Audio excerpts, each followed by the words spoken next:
7 o'clock in St. Louis. You are listening to The Morning After, presented to you by Brown and Crouppen on 101 ESPN live from the Stiefel Studios. You can watch the program on the TMA STL YouTube channel.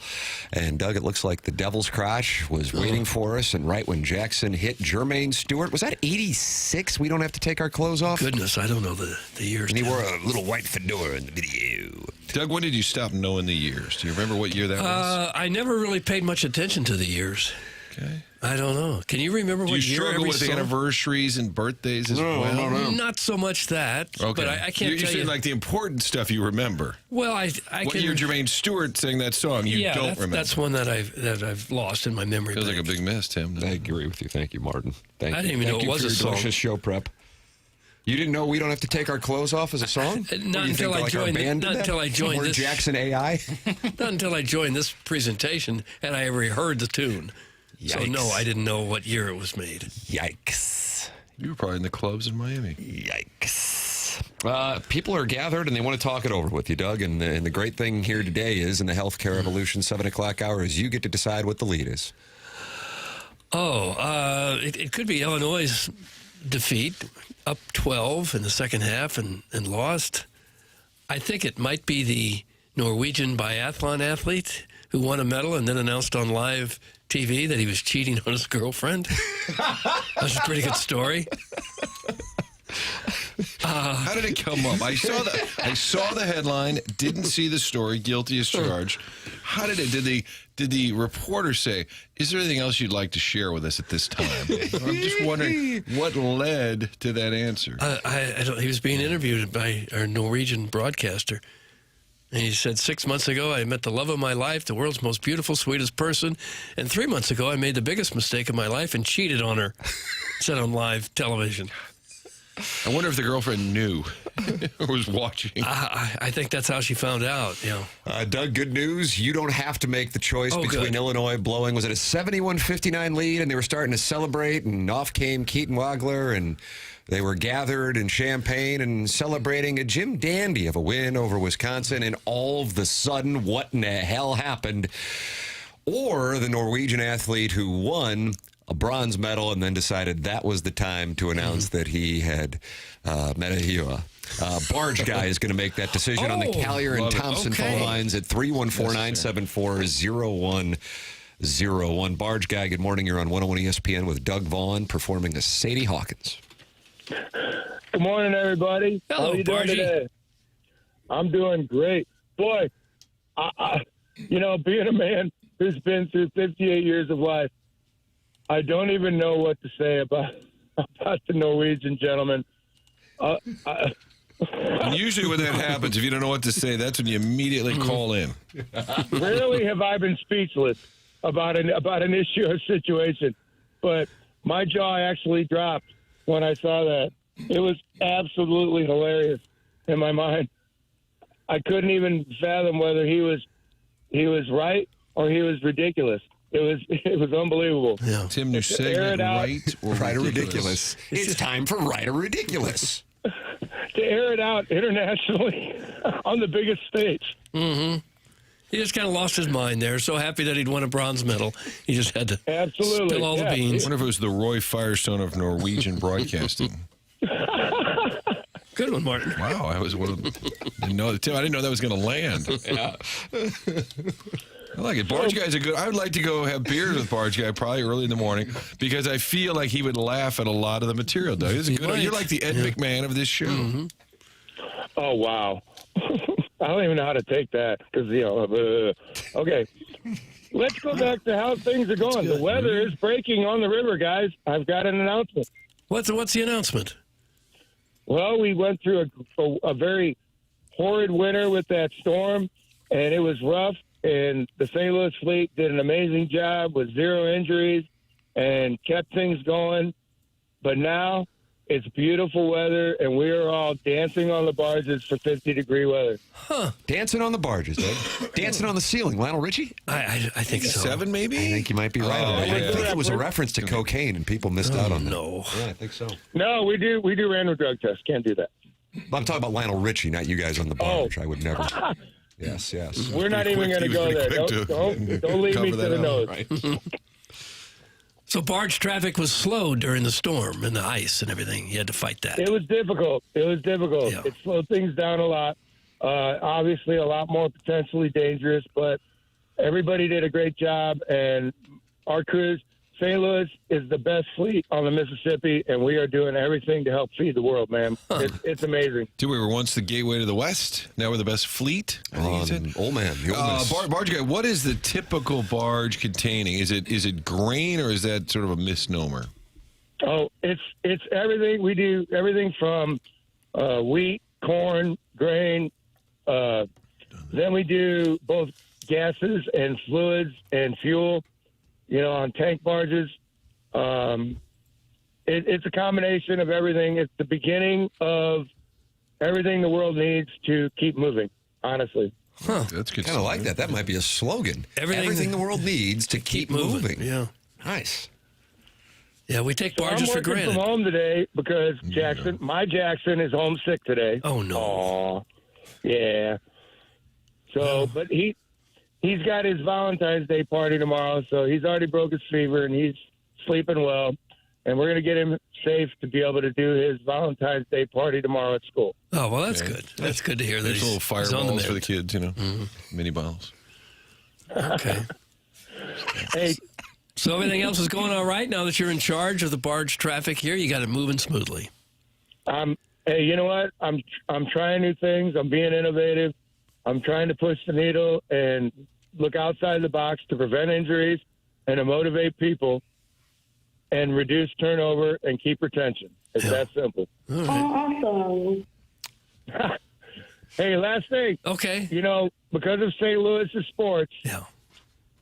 let's go Billikens. Oh, Look at this. Roll Bills. Have you always been a Billiken fan, or you've become enamored with their performance as of late? No, Barge Guy? they've always been on my radar, all the way back to Larry Hughes.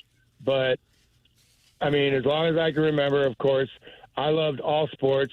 Thanks to my father, rest in peace. But the St. Louis Billikens, I heard TMA talking about Billikens. Well, actually, the afternoon show talking about Billikens and where they're going to be in the tournament. Let me say, I think they're going to be either 6th or 7th in the There it seating. is. He's going to be a 6 or 7 per Barge Guy. Yeah.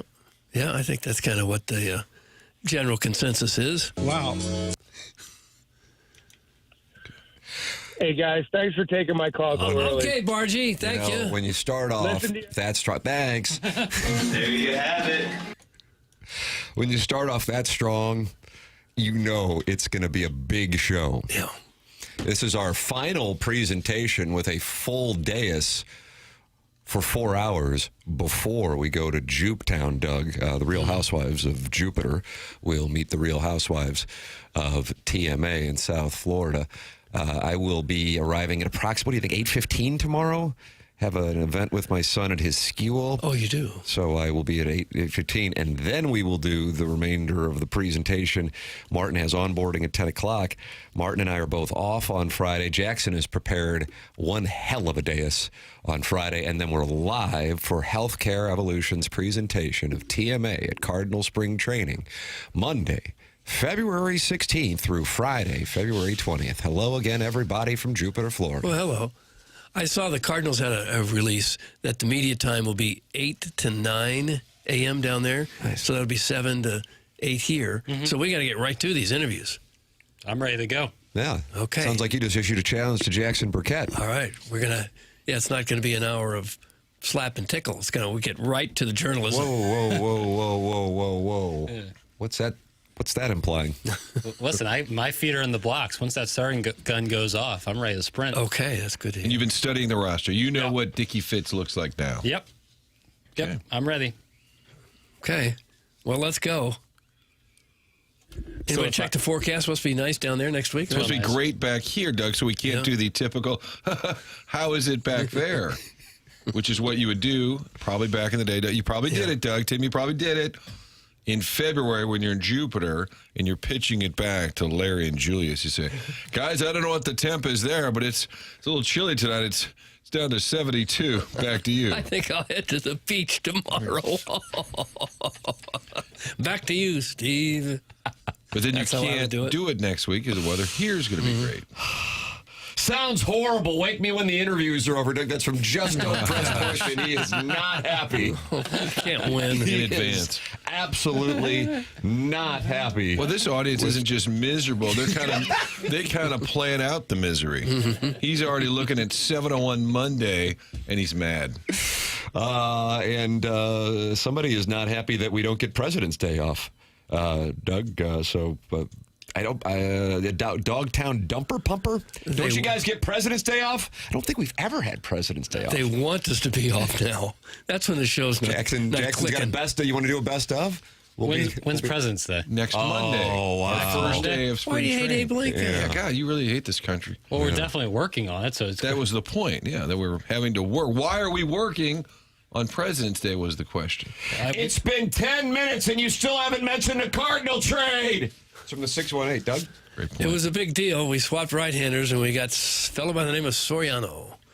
And now I'm telling you, I'm going to keep a running count of how many times I hear, we're young, but we're going to surprise some people. 17 and a half is the number that I've set. Okay. Between next Monday and when we close down shop next Friday. Sounds about right. Traded for George Soriano from the Nats, but he had just been DFA'd by the Nats. I was confused how that worked out. Career in Miami, though, Doug. He was part of the barbecue crew last year. Yes. With that ERA of 8.35, but George Soriano was on the Marlins That's what his last year. ERA was? 8 something? Well, that was just last year. The career was 5.95. Gosh. And the Marlins were horrendous, right? Why do you say The that? Nationals. And he wasn't good enough to pitch for them. So why would the Cardinals think that he's an upgrade for the Redbirds? And we swapped out Andrew Granillo. Remember Granillo last year? Well, they're going to surprise some people. Soriano on the Jackson. Have you looked at George Soriano? that I need to study more. San Pedro de Macorís, which was for Joaquin Andahar was from there, Doug. All right. A lot of One folks. tough Dominican. Yeah. Guys, not to be soccer guy, but maybe the lead is the ugly Tina Turner inspired doggy tops. That's from Golden Hoosier Shoe. Jackson, you have a podcast called Uniform Boy. What is your analysis? It's an odd color choice. I have to be honest. The with you. gold. Well, it's kind of Or the shading on the front, which a lot of people are confused if it's dirty or if it's got a purposeful shade. Well, yeah, it's kind of like it kind of looks like a lotion ad. Looks like an ad for some sort of moisturizer with like an Olay ad, and it's like a. The video does. No, the jersey. The jersey looks like an ad for oil. Yeah, like I The don't know, jersey looks like an ad for Olive Olay. like a lotion. Like it kind of looks like. I love you. I don't follow. I that's the only way. I'm doing like a Rorschach test right now. Maybe we take a break and you do some Adderall. No. I'm locked in. But it's the Tina Turner kit, and it's paying homage to Tina Turner. Doug, she moved her at the age of 16, went to Sumner. Okay. All right? All right. So this is an homage to Tina Turner. It's a gold kit. It's not a road kit. It's a secondary jersey, right. Which means they could even wear it, let's say, at their home opener. I'm hearing rumblings. The Veiled Prophet is a big supporter of the doggies, Doug. And he sent in a screenshot of, this is the BS the doggies released yesterday. I'm tired of it. The doggies suck, the Blues suck, the Cardinals suck, and Webster sucks.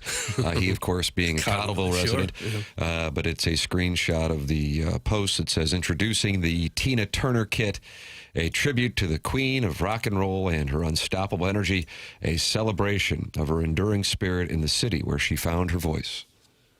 Okay. I guess there's a tie in there for soccer somewhere. Not really, but it's a nice thought. I don't Yeah. get it. No, I don't think I get The it. patch on the bottom is pretty cool, but it's very small. And that's Olive Olay? No, it's a Tina Turner, and that I like that. It's like a pale gold, though. It's not a very Pale gold. Pale gold. yeah. It's like a very soft gold, not a bold gold. not a bold gold at all. The Notre Dame helmets would be a bold gold. Yeah, that's a perfect example. This is like a kind of sweeter honey mustard. Oh my word! Wow, that's really nice there. That's comparable to the oil of Olay. Well, yeah, and it Analogy. also kind of there's like some black shading in there that kind of looks like it would be in an ad for moisturizer. I don't. Well, That's you asked, I answered. Understood. If you guys keep talking soccer, I'm going to fetch my bathtub toaster. Thanks. And let's make Friday a free perk Friday. That's where Brian Henson is. Gluten-free perk going to be in Running Point on Friday. No, that would be great. Running Point, no less. Hey, can you come in and do the show? And when I say do the show, I mean run point. Who did you get? Marshy Marsh and the Playful Posse? I've sent the offer to Marsh, making sure that he's good to go for Friday. That's a long day. That's 4 hours in the morning, 4 hours in the afternoon. So making sure that he's okay. Well, I'm making sure that he's okay with it. So what did he say? He said, "Let me get back to you." Oh, he's not sure. Well, I told him, Why don't you take guys some take time and think President's about Day it. off in advance? I said, take some time and think about it, because that's a long day. It's when you don't get off the air until 6 p.m. and you start at 7 a.m. That's a really long day. A lot of talking. Well, especially on a Friday. A lot of jaw-jacking. I told Marshy, tell me on Wednesday. So we'll find out. All right. If not, we got contingency plans. Oh, what are those? Well, I'm not going to say them. Because we don't have them yet. Doug's smoking out the bluff. More or less. PGA Championship, we've got the party planned for you, but shh, it's a secret. So we went back and said, hey, what's this thing we're working on? They said, we don't really have a location. But we cut the spots, Doug, that said, shh, it's a secret. Okay. And then we found out the biggest secret was they really didn't have a plan. Yeah, that's how it goes sometimes. Jackson, 4 hours in the morning, 4 hours in the evening. That's a long day. Yeah, that's what we all call a work day. Doug, that's from Grady. Well, you're taking out the time in between that Marshy needs to prep for his program. And I would say 4 hours on the radio is a little different than 4 hours. You're saying it's like dog years. You're doing a ratio. In a way, yeah. Like I would say it's a little different. This is tough work. It's like working in this steel I'm not mill. saying it's like physically exerting, but it is mentally kind of sometimes could be a drag. For each hour of this show, you probably put in 4 hours of prep. So that's a 16-hour day. Yeah, right. Ballpark. Right. I'll come in studio for Marsh. That's from Eric in the Central West End. How about that? You already have acknowledged you're attracted to him. Yeah, but this isn't like Mark Wahlberg in Invincible, where you have open tryouts where everybody in Philly can come and run a 40. You must be classically trained. Yeah, they were in the atmosphere. A lot of people want to come in. Jackson, can I get the there is no secret plan drop and come in? That's from Dada. No, you can. Yeah, I can give you the secret plan drop, but you can't come in. This is when you need the little toll booth. What was it, a phone booth where people could come in and talk to you at 590? Doug, remember there was a little, Oh, yeah. literally the size of a phone booth. And the idea was people could just walk up and start talking to us. Bearcat's not happy with what he senses is a no contingency plan. Charlie Marlowe, Rich Gould, producer Joe, Ken Strode, Rennie Knott, all better options than Whoopi Burkett's man crush from the afternoon. Oh. He's saying that you're only bringing Martian because you have a crush on him? But when you bring Eric in the Central West End in then? Well, I don't have a crush on him. I just acknowledge he's handsome. Same with Marsh. So do you have a crush on Marsh? No, the last words out of my mouth were, I don't have a crush on Marsh. I thought you were talking about Eric in the Central West End. No, But you say they're both attractive. Right. You're making Doug, the leap. what You're coworkers making the do you leap. find attractive here? Why are you so randy? Which one looks like hand lotion? Oil Volet. Getting peppered here. Pepper me with your kisses. Oh, yeah. You know, I'm pissed off at you for a large number of reasons. Number one, this Friday show we're all furious about. Yeah, I know. But last night was college basketball, parlay, my theory, take the home dogs when they're playing ranked teams. And I think damn near every one of them covered last night. Yeah, and I was like, yeah, North Carolina, I'm not worried about them against Miami. Loss. Straight up loss, Doug. Yeah. Rush the court. Kind of a half-assed rush the court. Yeah, thought Nebraska would take care of business against Matt Painter. That was an all-time game. That was I had unbelievable. moved on. No, it I was flipped back unbelievable. over to the Illinois game. Are you guys aware of this Nebraska-Purdue game? There were a couple different levels. They're up 16 at the half. Up 14 with 2 minutes to with go. 2 minutes left. Yeah. Purdue was. Yeah, Purdue was up 14 with 2 minutes. With 2 minutes left. Yeah. And Nebraska ties it and actually has a free throw to go ahead on an and one, and the guy misses it. And then it goes to overtime after Purdue misses their buzzer beater attempt. And then Purdue wins it in overtime. And then you have, of course, the Illinois game, where I think that you're thinking as you're watching that. Did anybody watch it on the dais here? Yeah. Okay. 71, yeah. 71-59. You're going, okay, this one's, we can move on to other things. Yeah. Brad Underwood takes Kate Wagler out. They're kind of waving, and then all of a sudden Wisconsin just goes off. Yeah. Takes it to overtime. But in this case, Wisconsin jumps out to an early lead in overtime, and Illinois is not able to hit the buzzer beater, and they take a really surprising loss. I don't know if anybody in the country has the combination of two better wins than Wisconsin, winning in Ann Arbor and in Champaign. It's crazy. And the thing For a about team that really isn't, considered they're formidable, a great but, team. Yeah, but they are not the cream of the crop of the Big Ten. The thing about the Nebraska game is they had a chance to win with 5 seconds left. The guy gets the inbound and slips. Did you see that? Yes. Yeah, he falls and slips. And, oh my, for those of you who are wagering, they were down by what? I think a point. 1 point, yeah, because The they got spread was 1.5. Oh, my God. The guy slips on the inbounds play. They then foul Purdue, and Purdue hits both free throws and wins by 3. Yeah. Oh. And you know what the thing is for God. bettors? Oh, if you had the Huskers. The thing for bettors, he slips, falls, drops the ball.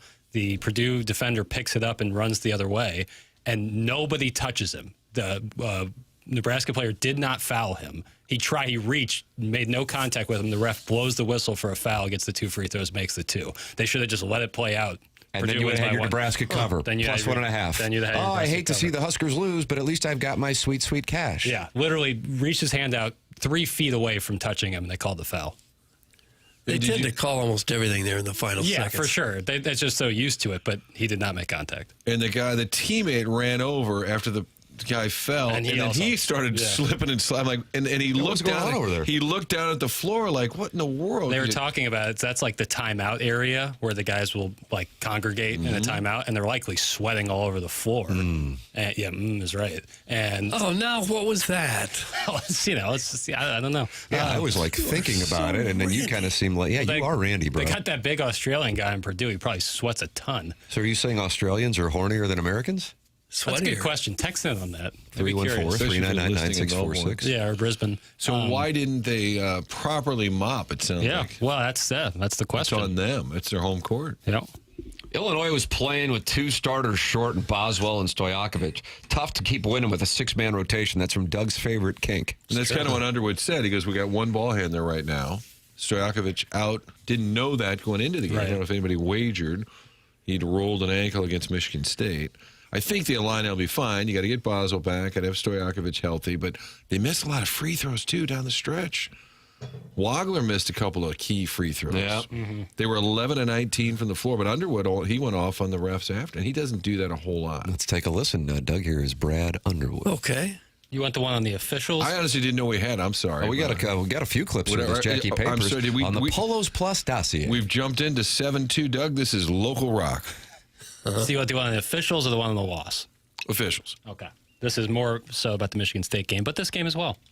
You mentioned a few times that you think there's some calls that Keaton's not getting, and you talked about every game being officiated differently. How do you guide Keaton through that? When I have no idea. We sent 12 in the other day from Michigan State.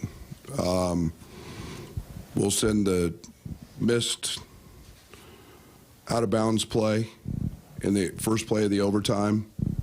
That's egregious, right? I mean, it's egregious. We will definitely send in the 10-second call that happens. I mean, he's 5 feet from getting across half court, and there's 10-second call. And we got guys that miss that, and they're making I mean, it's just, I don't know. I don't know what to do with it. I don't know. I'm done talking to people. I don't get called. I'm done. I'm frustrated as heck. I'm very frustrated. And because it changes so much from game to game. We had a guy tonight we haven't had in 2 years. 2 years. Do a league game. Do a league game in 2 years. Swish. I think it He's might talking be, about an official who hadn't done a game in the Big Ten. Okay. I think it's maybe one of the hardest jobs in sports to be a basketball official at the college level. I can't imagine what's harder than that. Producing TMA. Yeah. From what I heard earlier in the show, that's what it sounds like. Friday show. Yeah. But Underwood, I don't hear him go off too often. I know he can be intense on the sidelines, but I think he's pretty reasonable level. Even in the posting, he was pretty polite with Greg Gard. There seemed to be some respect there with the Wisconsin coach, but there does seem to be a really wide range in terms of game to game. Such a beta move to complain about the refs like that. That's from MD 2020, and that is going to activate the 618. Okay. That's going to activate the 618. I know Illinois fans were super pissed about Saturday night in East Lansing, and Brad Underwood was critical, and then critical, obviously, as you just heard, following last night's loss.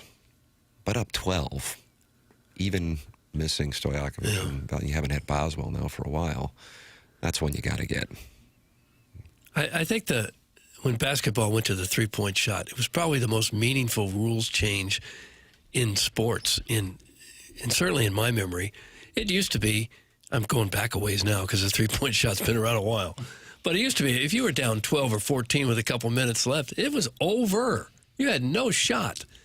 And now you can be down by 9 with 20 seconds to go and still be in the game. It was really a fantastic change. Yeah.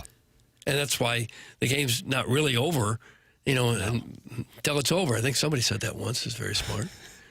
But the ability, if you got some shooters, you can come back from a big deficit in a real hurry. Yeah. Not exactly the hottest take I've ever had. I think just it's pointing good. that out. I agree. Since a few things happened last night. That's why you're the wizard. To illustrate that. Wizard Coach, Crestwood. how cool was it that it was a Wisconsin player that sank the winning shot? Well, they're all Wisconsin players. There it Yeah, is. You got to you think can about tell that. by the uniforms they're wearing. The Grape Ape Auto Detailing Legendary Balloon Party texter has sent in the research, Doug, via the Air Comfort Service text inbox, 314-399-9646, and says, based on data regarding sexual partners, Australians are generally considered more sexually active or quote-unquote horny than Americans. Australians rank among the tops in the world for promiscuity, with a 2024 study finding that Australians average 13.3 sexual partners in their lifetime, consistently placing them higher in sexual activity rankings than the United States. So congratulations to our friends in Australia. Is that Kylie Minogue? I don't know who it is. Does it have Americans, what they average? Jackson, do you have that? Grape Ape Auto Detailing didn't send that. Oh, okay. I don't have that, unfortunately. 13.3 partners is the average Australian? That's correct. Okay. Do we think Grape Ape Auto Detailing knows they're getting some YOLA here, or it just automatically pops up? I think it's an automatic, it's a Google Okay. account. Is that what happens, Jackson? Yeah. If you have your text names Often. saved to your Google account. Yeah, we had some, Martin, unfortunate incidents during Balloon Party with some intense hatred coming in, and then it was tied to a church from a pastor. Yeah. And I think that's a putt that he wanted back. Yeah. Yeah. So Forgive me, Father. Long Dong Silver could be a place of business. That's correct. Hey, Outback Steakhouse got a good salad. I imagine they do. Yeah, I imagine they do. Add a 5 and 10 point shot line, then you're never out of the game. Just a thought, Doug. Yeah. Starfish Street. How about 5 points if it's at half court or beyond? Jackson, you like that idea? Yeah, let's turn it into a parlor game. Well, but maybe only if in the last minute of the game. There's been people. I mean, that's what like the Harlem Globetrotters do. They have a 4-point little section. Yeah. No, I'm personally not on board with it. I think they got it right. 2s and 3s, 1s for free throws. Are we serious? Is this like a serious answer to it? I thought it was a joke. Well, yeah, but You guys are It is a debating. joke. I'm You guys are saying- debating whether they should actually add a 4 or 5 point 5 shot. points beyond the half court. yeah, Martin. There's no bad ideas in the brainstorm. Right. This one feels like a bad idea. So you could be down by 10 And what? with 5 seconds to go. And fire up and still have a shot. 90-footer. You have And, to 90 kick, but you have to kick it in. Well, it wouldn't be 90 foot. There's a lot of guys who can make half court shots. well, yeah, half court, but that you're gonna make that worth 10 points. 5. Okay. And then you foul. They miss the free throw. You hit another half court. You've come back from a 10-point deficit with like 5 seconds left in the game. Yeah, or you just start the game firing up 5-pointers. No, it would only okay. count like in the last minute of the game. Yeah. Okay. Hey, I'd be in favor of that. Okay. If you are losing your mind, we would recommend Mentality because they're going to help you out. That's what can happen here is you can get in a spot where you're not feeling great. You're feeling like, I'm not myself. Well, Mentality says, come on in, get tested, and then you can feel like your old self. If you're tired of always waking up exhausted, dad bod starting to weigh on you, finding it harder to get excited about basically anything, this is a new year. Let's get back to the old you. That's where Mentality comes in. They're not a macho, low-T bro clinic. They're human-centered, and their mission is to figure out what's really going on in your body and in your brain. So stop telling yourself and everyone around you that you're fine. Right now, all new patient labs will be covered in your treatment plan. And that's a savings of $250 right out of the gate. Reclaim the old you, the younger you with Mentality. Schedule your appointment now at lowtusa.com. That's lowtusa.com. LOWTUSA.com. On your polosplus.com dossier today, we will be joined by Jeremy Rutherford in the studio with two-part questions. That's brought to you by McKernan of Evergreen Wealth Strategies and comes your way. Jackie Papers, I've got it on this polosplus.com dossier taking place at 8:45. That'd be accurate. 8:45. Jeremy Rutherford in studio at 9:45. The Design, Air, Heating, and Cooling email of the day. And as we sit here on February 11th, 2026, Shooter McGavin has 2 wins for the Emailer of the Month competition. And I think we're going to have a big prize, $5,000 value for the month of March, and as soon as that is finalized, we will make that announcement for the Emailer of the Month for the month of March. Tim McKernan, Doug Vaughn, Martin Kilcoyne with you on the program. Little Jackie Papers on the ones and twos. Chairman Kurt filtering emails and phone calls. The program's called The Morning After, and it is presented to you by Brown and Crouppen from the Stiefel Studios on 101 ESPN and the TMA STL YouTube channel.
sick.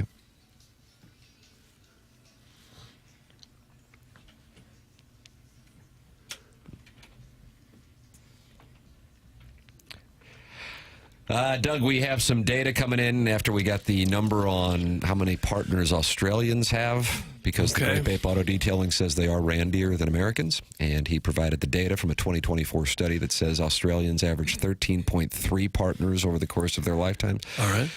The chairman of the National Swingers Convention is a loyal listener of the Morning After here on 101 ESPN. It's great to have him on board, and he says Americans average 10 partners in a lifetime, and I'm way under that number, FYI. I'd like to increase my number by 4. Wink, wink. That's from the chairman of the National Swingers Convention. What was he implying there with the wink and the wink? Oh, hey. And by 4, did he mean the 4 of us? Why is this show so darn gay? Give me your fucking feet. How does that come up? On Gabe's post-game show? Yeah. Oh, no. They get a little intoxicated during the games, and then they just call them. And just aggressively demanding. They want their money's worth. This is Doug's best friend. He texted into the show. Do you know that? No. Who would that be? I don't know. It just says Doug's best friend. From the U.S. Centers for Disease Control and Prevention, the CDC. Among sexually experienced adults aged 25 to 49, the median number of lifetime opposite sex. Now, why are we differentiating there? I don't know. The number of lifetime opposite sex sexual partners is about 4.3 for women and 6.3 for men. The median means half have more and half have fewer. Medians are often more representative than simple means when numbers vary widely. That's from Doug's best friend. Okay, stop it. Good math, Doug. The math. The most active country, probably India or China, wouldn't you think? If you got over 1 billion people in both countries, they're getting busy there. You think so? I don't know. Australia's at 13.3. It's pretty solid. Who's Doug's best friend? He's got knowledge. That's what I know. And he breaks down medians and means and averages. Yeah, I'm going to do a little text audit, Tim. See if I can see what you got get a going on read here on Doug's best friend.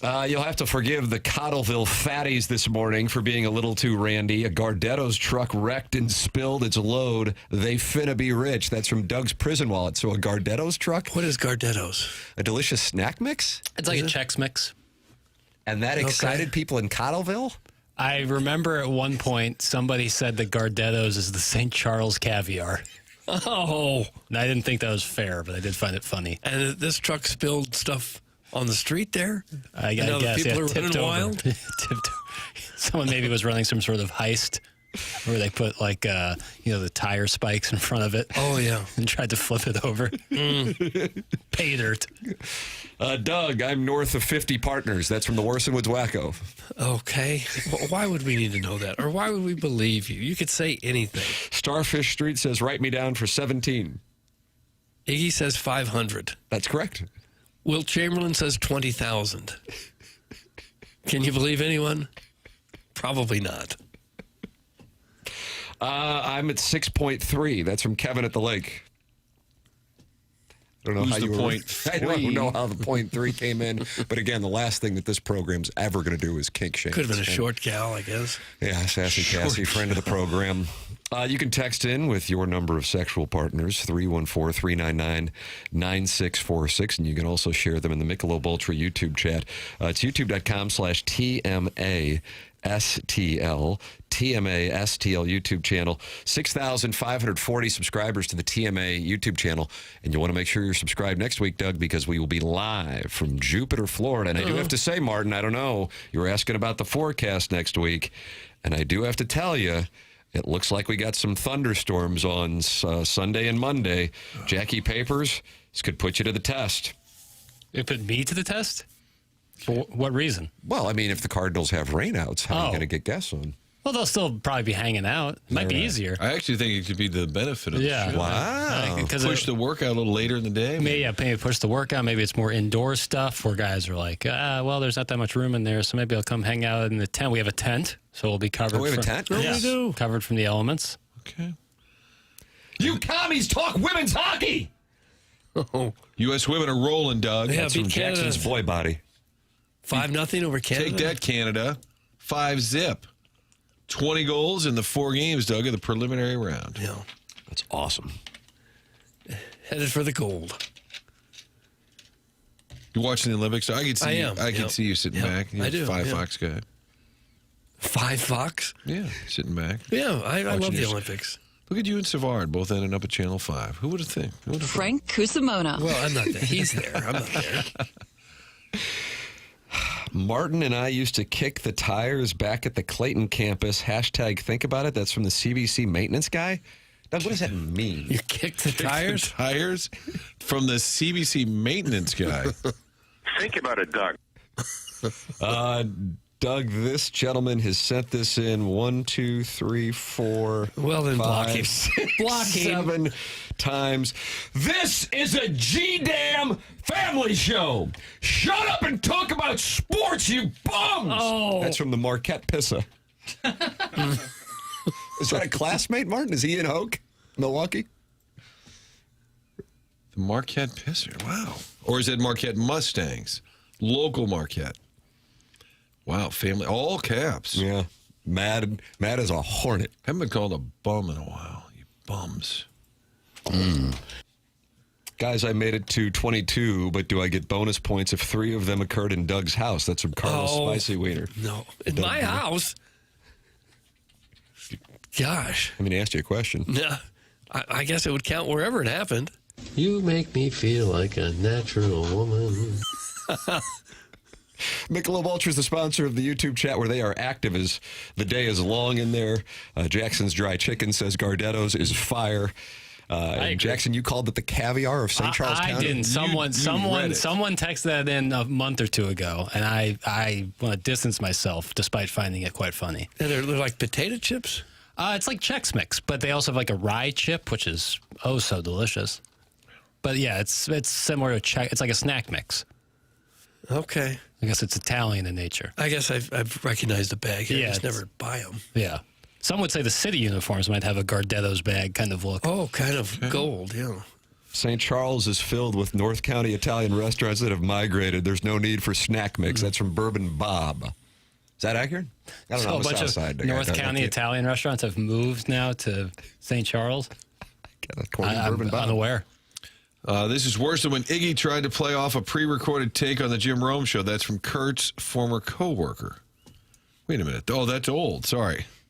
That was last Thursday, Tim. That's okay. If you could go back to, we've got Doug's best friend, Kurt's former co-worker, the CBC maintenance guy is now texting in. That's your guy. That you kick the tires with. I actually think I know who they're referencing, and I don't know what I can legally say. But oh, really? Well, no, not. I just think, you know how there's always somebody kind of creepy at a school? Oh, no. Yeah. Oh, wow. I think I know. Johnny Law get involved? I don't know. But if anybody was Fire Up CB in the 80s, I think they know when they say creepy maintenance. Yeah. This 53-year-old is bringing candy. Yeah.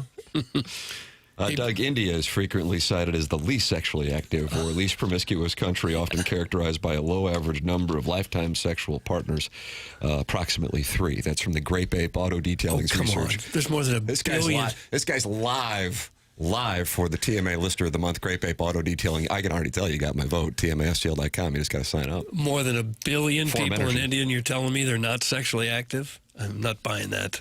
Well, I think that might be Grape Ape Auto Detailing. Call in. Doug's calling you a liar. I don't necessarily think that like just because you're having low amount of sexual partners doesn't mean you're not getting busy just as often as maybe they do down under. You know, they just might be with different sexual partners. So you might find that one person early, and you're just you two are both going to town. Easy. Well, I'm just saying. Okay.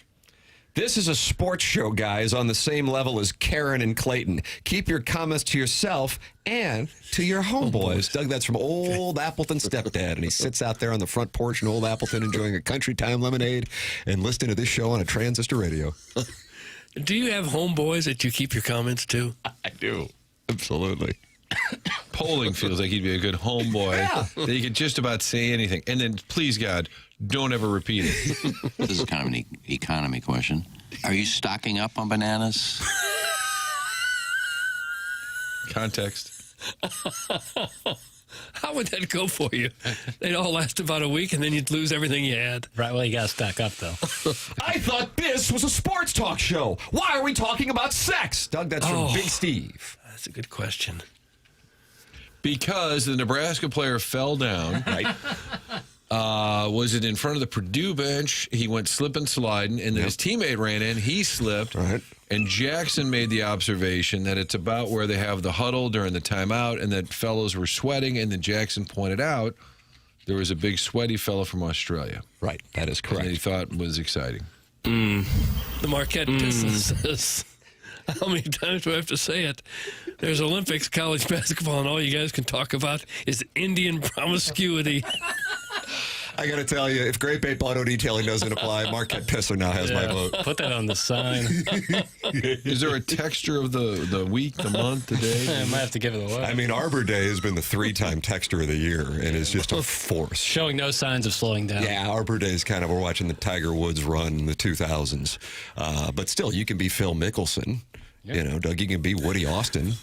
You can be Vijay Singh. He had a great year. Be Bob Tway. You can be Bob Tway, who suckles upon the fingers of people. Yeah, according I think to some listeners. we had some listeners who said that something with Bob Tway. And Bob Tway was from Melville? Is that right?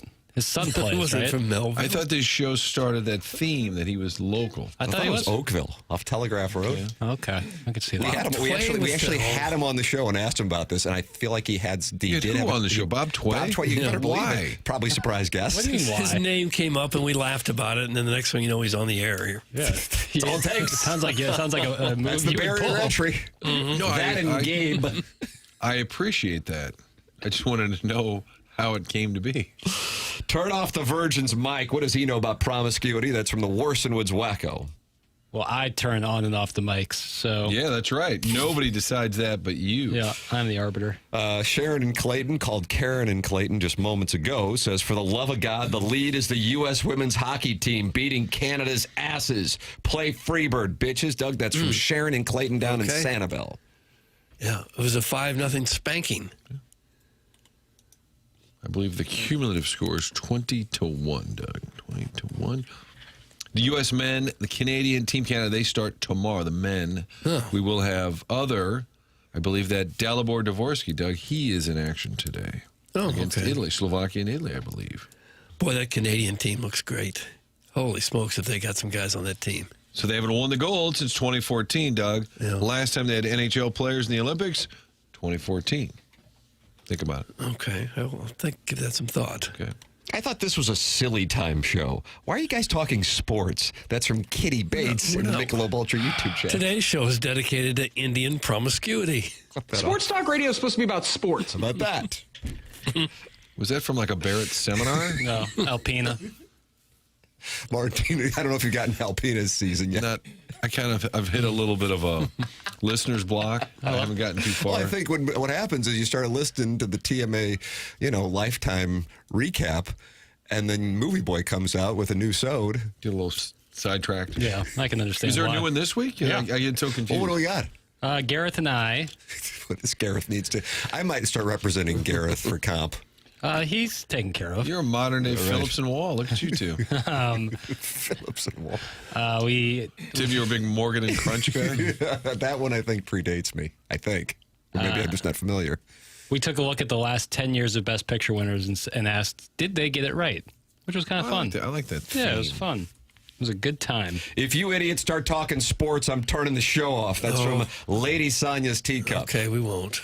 I was going to ask you guys if Nevin Shapiro got into Miami basketball since they appear to be pretty It's decent. always football, and he's always looking ahead, and nobody can beat the U. Worsonwood's Wacko is probably texting in from his mom's basement. That's from the Marquette Pisser, and now the Marquette Pisser has just poked the beehive. Godspeed to the Marquette Pisser. It's about to rain down. I'm just telling you what's going to happen. Worsonwood's Wacko, he's like 50-something, isn't he? 50, early 60s.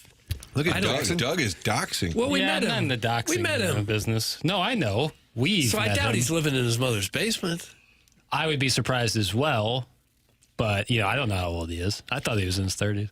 I just found out the other day who Big Tuft is, and I thought it'd be kind of funny to write him back on the text line with his name and freak him out, but I'm not going to do that. Oh, is that right? Yeah. I don't know who Big Tuft is. Inside word. Outside of Mazalek, has anyone in St. Louis history entered into a worse contract than Sharon and Clayton's husband? That's from Arbor Day, Doug, and that's why we're watching Tiger Woods at Pebble Beach in 2000 with Arbor Day's text. Okay. Good morning. Hello, Mo. You're welcome to send in your insults, whether they be for us or other listeners, at 314-399-9646. That is the Air Comfort Service text inbox. And then you can just talk it over with Jackson's Dry Chicken, Bourbon Bob, Walrus King, and Professor Roy Hinckley in the Michelob Ultra YouTube chat. Michelob Ultra, 95 calories, 2.6 grams of carbohydrates. It's only worth it if you enjoy it. And the weather is warming up in the St. Louis area.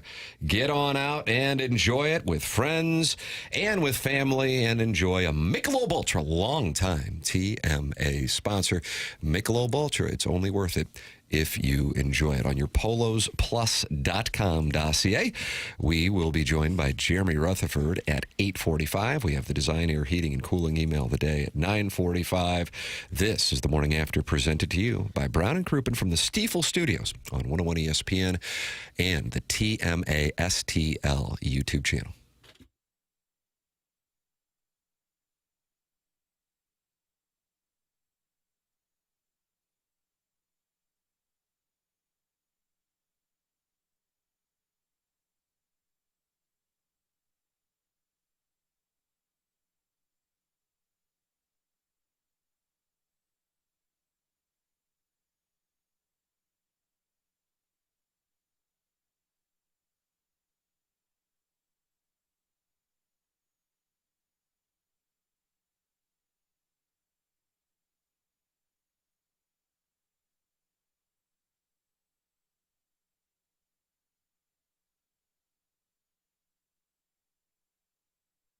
Looking to save money everywhere you look. Everyone's trying to save money. The best place to do it is at Schnucks. Yes, groceries have gotten expensive. Schnucks has done their best to drop prices as much as they can. And those new ads come out each week with the super hot deals on some of your favorite items. You can view the ad a lot of different ways. Whether you're on the go, you want to browse it in the Schnucks Rewards app. Also the website, schnucks.com/weekly ad, or pick up the paper copy at the entrance to the store. And now, get the following week's ad 1 week early. Just grab that copy at the store or the entrance, plan ahead, and save. So many more ways to save beyond the weekly ad. Join the Schnucks Rewards. We told you about that. Get personalized savings, a one-stop shop for sales, bonus points, offers, and coupons on the items that you buy most. It's updated weekly with deals just for you. Plus, they launch Rewards Boost. We've been telling you about that. You can play your way to more savings. So many different ways to save. That's the value you know and love, available at your neighborhood Schnucks.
This is Jackson with a Sports Center update brought to you by Saliga Heating and Cooling. The Illinois Fighting Illini fall last night 92-90 at the hands of the Wisconsin Badgers.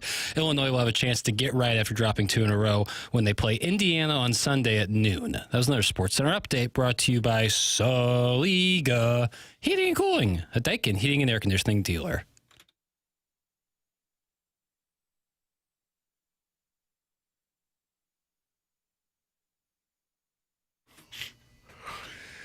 Doug Sheryl Crow substitute taught on the South Side in the late 80s. Am I right on that? Is that right, Papers? Sounds right. She's a University of Missouri grad. Kappa Alpha Theta, Kennett, Missouri. Kennett, yeah. But taught on the South Side. Really? What school? Yeah, oh yeah. What schools did she teach, Doug? Gosh, I just don't know. South Side. Well, I lived briefly on the South Side, but that was, 60 some odd years ago. Too good for the South Side? Yeah, I noticed that. I caught that too. My mom and dad were young, had 3 little kids, me being one of them. They bought a house on Lewis Street, over there off Germania by River de Pere. Oh, now we're bragging. Tiny little house. And it was the first house, I guess, brand new. And my dad spent all day laying sod. He went out and got grass and laid sod, spent all day and all night, got all the sod laid, woke up the next morning, and someone had stolen all the sod off the yard. Wow. He was hopping mad. Oh, that's when you give up. Stole They the came in the sod. middle of the night and took all of his grass. How sad is That's that? when they said, well, I guess we'll move to Crestwood. Wow. You were hot, weren't you? Darn right I was. It was hot. According to this story that pops up, Sheryl Crow's Facebook, something or other.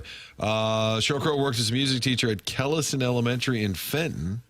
Teaching during the day gave her the opportunity to sing in bands on the weekends. Okay. Kellison Elementary, Rockwood School District. That's what it says here. Now they're not happy with Doug's story, which I enjoyed. Oh, great. Now it's History of Doug Hour. 636. The story lasted 20 seconds. They are not. They are not happy today. We'll take requests. We'll talk about it. But honest to God, what in the world, if you're like a big local sports fan, would you like this show to talk about? NFL power rankings for next year. Nevin Shapiro's looking ahead to Miami football. 314-399-9646. I saw this and I thought it's interesting, but it also kind of falls into the category of, what else is he going to say? But it's the kind of thing that will get people talking, and therefore we'll play it, but I think it's kind of a nothing. But I'll let you guys. Martin, are you familiar with this exchange with Governor J.B. Pritzker and a KSDK reporter? Are you familiar with this? I think, was he asked about the Cardinals moving? Yes. Okay, I'm loosely aware. Okay, here is the audio. Right now, the owners of the Cardinals are saying, hey, Busch Stadium looks a little long in the tooth. Is there any world in which you would try to attract them to cross state lines into Illinois? I am trying to attract businesses. Yeah, we're all. I appreciate your asking the question. You said any world, yeah, like every world in which we are trying to attract businesses, and that includes teams, but businesses to the state of Illinois. If Pritzker's serious about landing the Cardinals, he'll have to pitch a bit harder. Bill DeWitt III telling our sports director, Frank Cusimano, quote, Illinois is not on our radar. They shut it down pretty quick. They're looking at making major renovations to Busch Stadium and perhaps building out Ballpark Village around it instead. Yeah, I would go back to your original premise that we're now giving it oxygen when clearly Pritzker is like, sure, we'll take it. Why not? He's kind of got a little issue with the Chicago Bears wanting to leave the state. Maybe you got to at Iowa in addition to Indiana. What in the world? Tend to that one first. Right. So he was asked about it. It was a gathering in downtown, correct? Yeah. That's what I saw this yesterday, and I'm like, I'm sure, and then I think it was one of his advisors goes, yeah, sure. And he goes, yeah, why not? Right. But What's he supposed to say? And then Bill DeWitt III, who isn't necessarily, as he expressed on our presentation last week, experiencing the joys of operating the franchise right now. I think he enjoyed this text from Frank. Bill, Frank, real quick. We've got a story. Appears to be a little red hot. What do you know? What do you say? Interest in Illinois. Thanks. You talk about making stuff up out of thin air. The fact that that's even a story at all is just so ridiculous. So utterly ridiculous. When you can ask anything, you could say to Bill DeWitt, hey, any thought maybe you guys would just buy the Chiefs and move them here? And then he can answer that, Right. and then that's a story. Then the headline is DeWitt talks about moving the Chiefs here. Right. Open to the idea of Chiefs playing at Busch Stadium. Right. There is no secret plan. Well, in that case, there was a secret plan. Did he say that in this studio? He said that. He said a lot of stuff, I believe, to Randy Carricker and DeMarco Farr. I don't know if it was this studio or if they were in a different studio at that time. And that particular clip was said to me and Jim Edmonds when we were doing our show. Okay. Afternoons on CBS Sports, 9:20. Jim was probably looking at pictures of tornadoes on his iPad, and I was. Yeah, I like that too. You like Why to don't look you at just pictures? move them? Who cares? Just take it back. I remember they were in Anaheim. Tim Salmon and I went to a game, but just move them. Who cares? Well, Jim, that would be bad for the region. They kind of, what? Which region? This one. So, Doug, it sounds like you are concerned about the Cardinals moving to Illinois. No, and does anyone really think Busch Stadium is old? That it's looking old? Wasn't that the question the guy asked? Well, the DeWitts are on the record as saying they're going to do renovations. I mean, so the topic is they're fixing it up. They've never once threatened, because that's usually what happens, is if a team threatens, then other municipalities jump up and say, hey, we'll play ball. Yeah. But that's not even, it's not even a topic. You can see him always improving and doing little tweaks here and there to try to make the park more interesting and fan-friendly. I get and that. He's talked about that. Now, Mark Lamping, when they were trying to get the deal done, did say, we're going to move to Collinsville. Remember that? They even had some renderings. Yeah. Uh-huh. And that was a pure bluff, too. There was no way that was happening. No way. Not a chance in hell that was happening. But at that time, they had said publicly. Yeah, I know they did. But I'm saying that's the difference, is there was some dialogue about it from the team. You think they'd ever make a change at Busch Stadium to the playing field itself? Move the fences in a little bit? Or do something to make it a little more hitter-friendly? Maybe spice up the offense a little bit? I think we asked. Did we ask Mozeliak about that at one point, about bringing the fences in?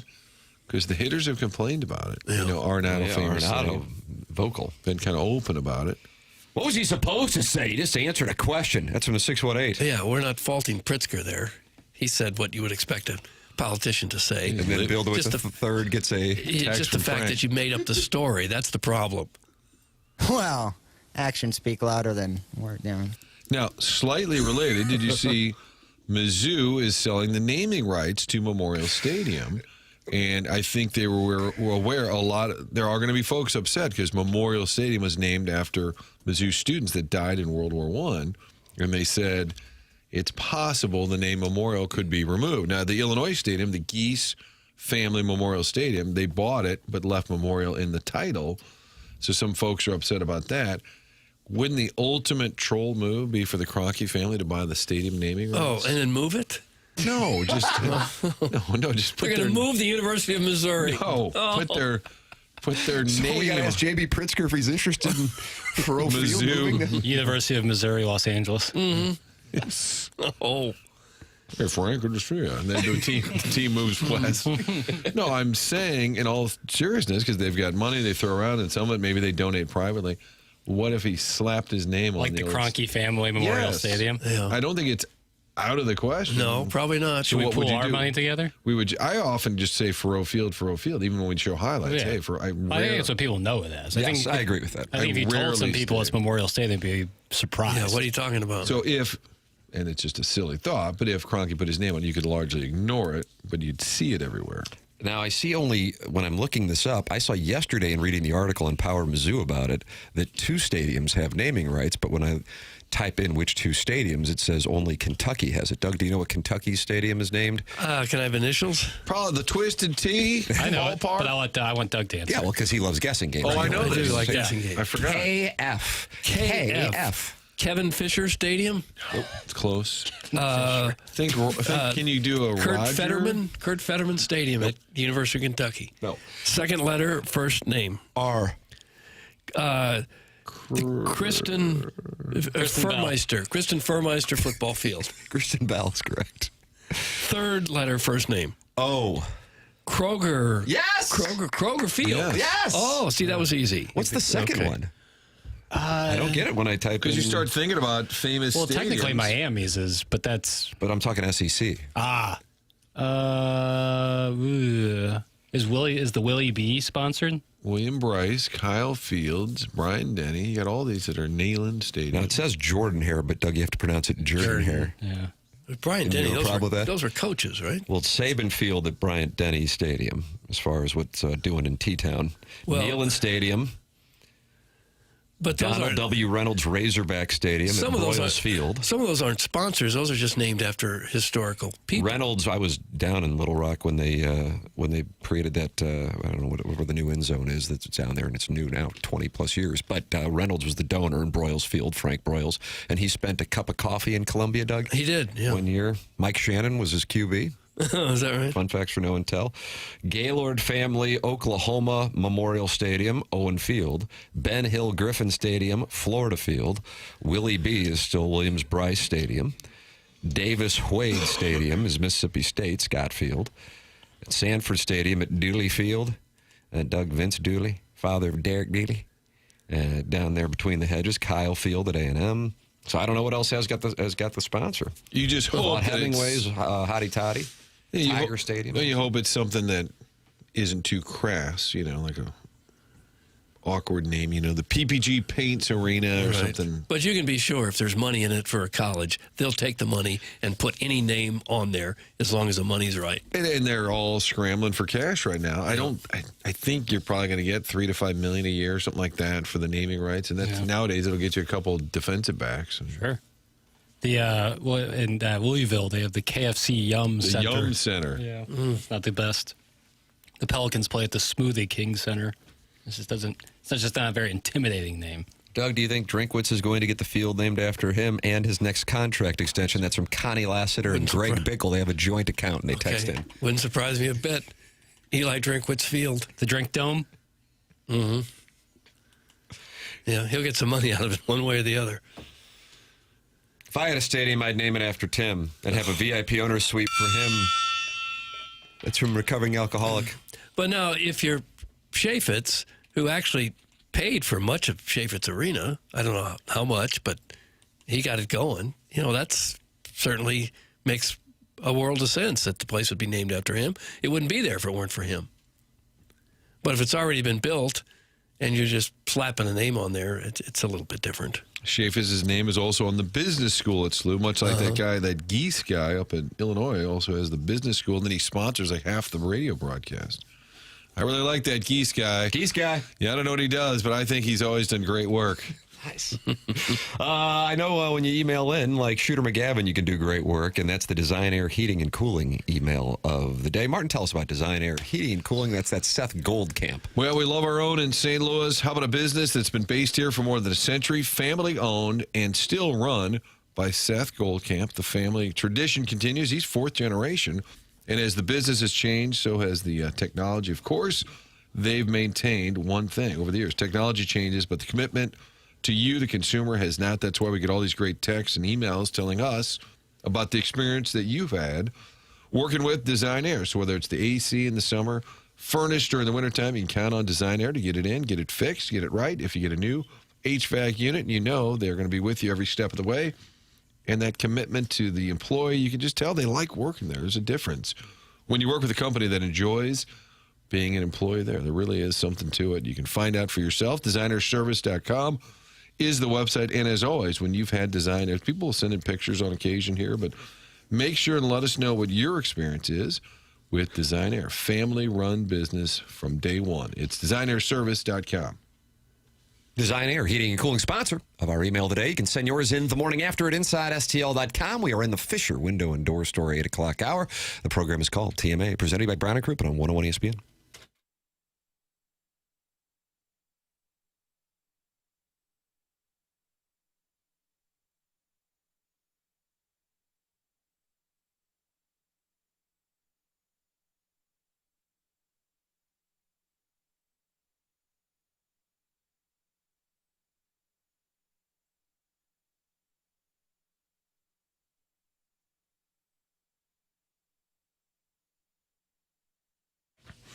Village Bar, the spot to go for lunch, dinner, hanging with friends, taking the family out to eat, getting a cheeseburger, waffle fries. You hear me talking about the great food there, but they also are home to 1879 Distilling. That's out back in the barn.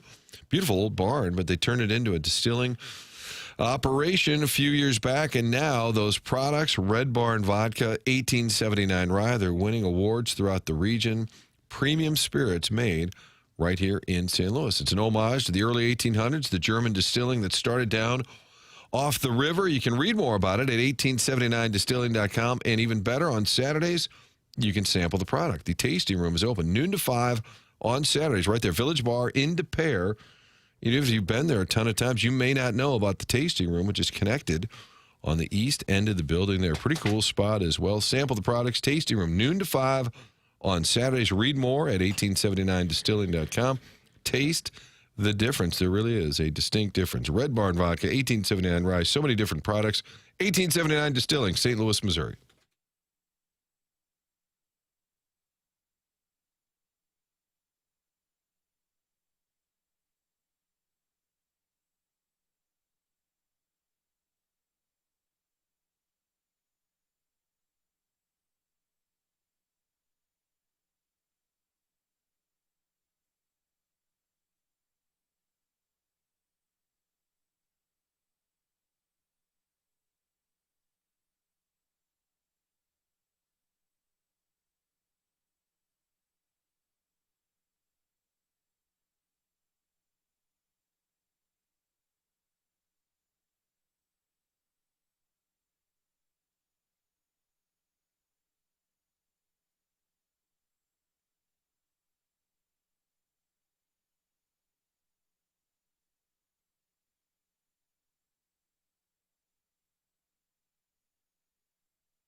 Doug, Sheryl Crow, previous segment, Queen Bee and Destiny's Child. Okay. Kind of going against Ween Wednesday. Yeah, I wonder what's going on here with this Papers. I played Ween at the first segment. Well, I know, but now you're Sheryl Crow. I don't like Destiny's Ween personally. So. Wow. What in the world am I hearing? Wow. Clip that off. It's Kelly Rowland's birthday. Doug, was she with Nelly for a time? I don't know who she was with. Or the year. And now she's back, or no, Ashanti's with him. We'll talk about that with Jeremy Rutherford coming up on the Polls Plus dossier. Okay. That's coming your way in exactly a half hour. And we welcome you to send in two-part questions for JR. 314 399-9646, Air Comfort Service text inbox. And then you can also call in the Callier and Thompson phone lines, 314-974-0101. And, of course, open up the YouTube app, type TMA-STL in, and subscribe to the channel. And you can talk with Jackson Stinkbug, who's talking to Jackson's Dry Chicken, who's talking to Medic 2008, who's talking to Professor Roy Hinckley and John Scores. And they're all talking with the Devil's Crotch. That's youtube.com/TMA-STL. A wide variety of ways to get involved on this presentation. So much talk about the baseball television situation. Bill DeWitt III was on with us last week to give us the Cardinal perspective. Scott Boras has an idea, Doug, for a solution and an explanation. Here's what he has to say. Oh, let's hear it. The ills of our game are resolved by revenues. Our media rights were exposed. Our inability to acquire the true valuation of our media rights was exposed by the NBA contract. They got $8 billion because they offered the league. We offer regional. And so consequently, we're getting half at $4 billion, and yet our content is double, and yet our ratings are there. And we also offer 200 million people more from Asia, Korea, Taiwan, Japan, and Canada.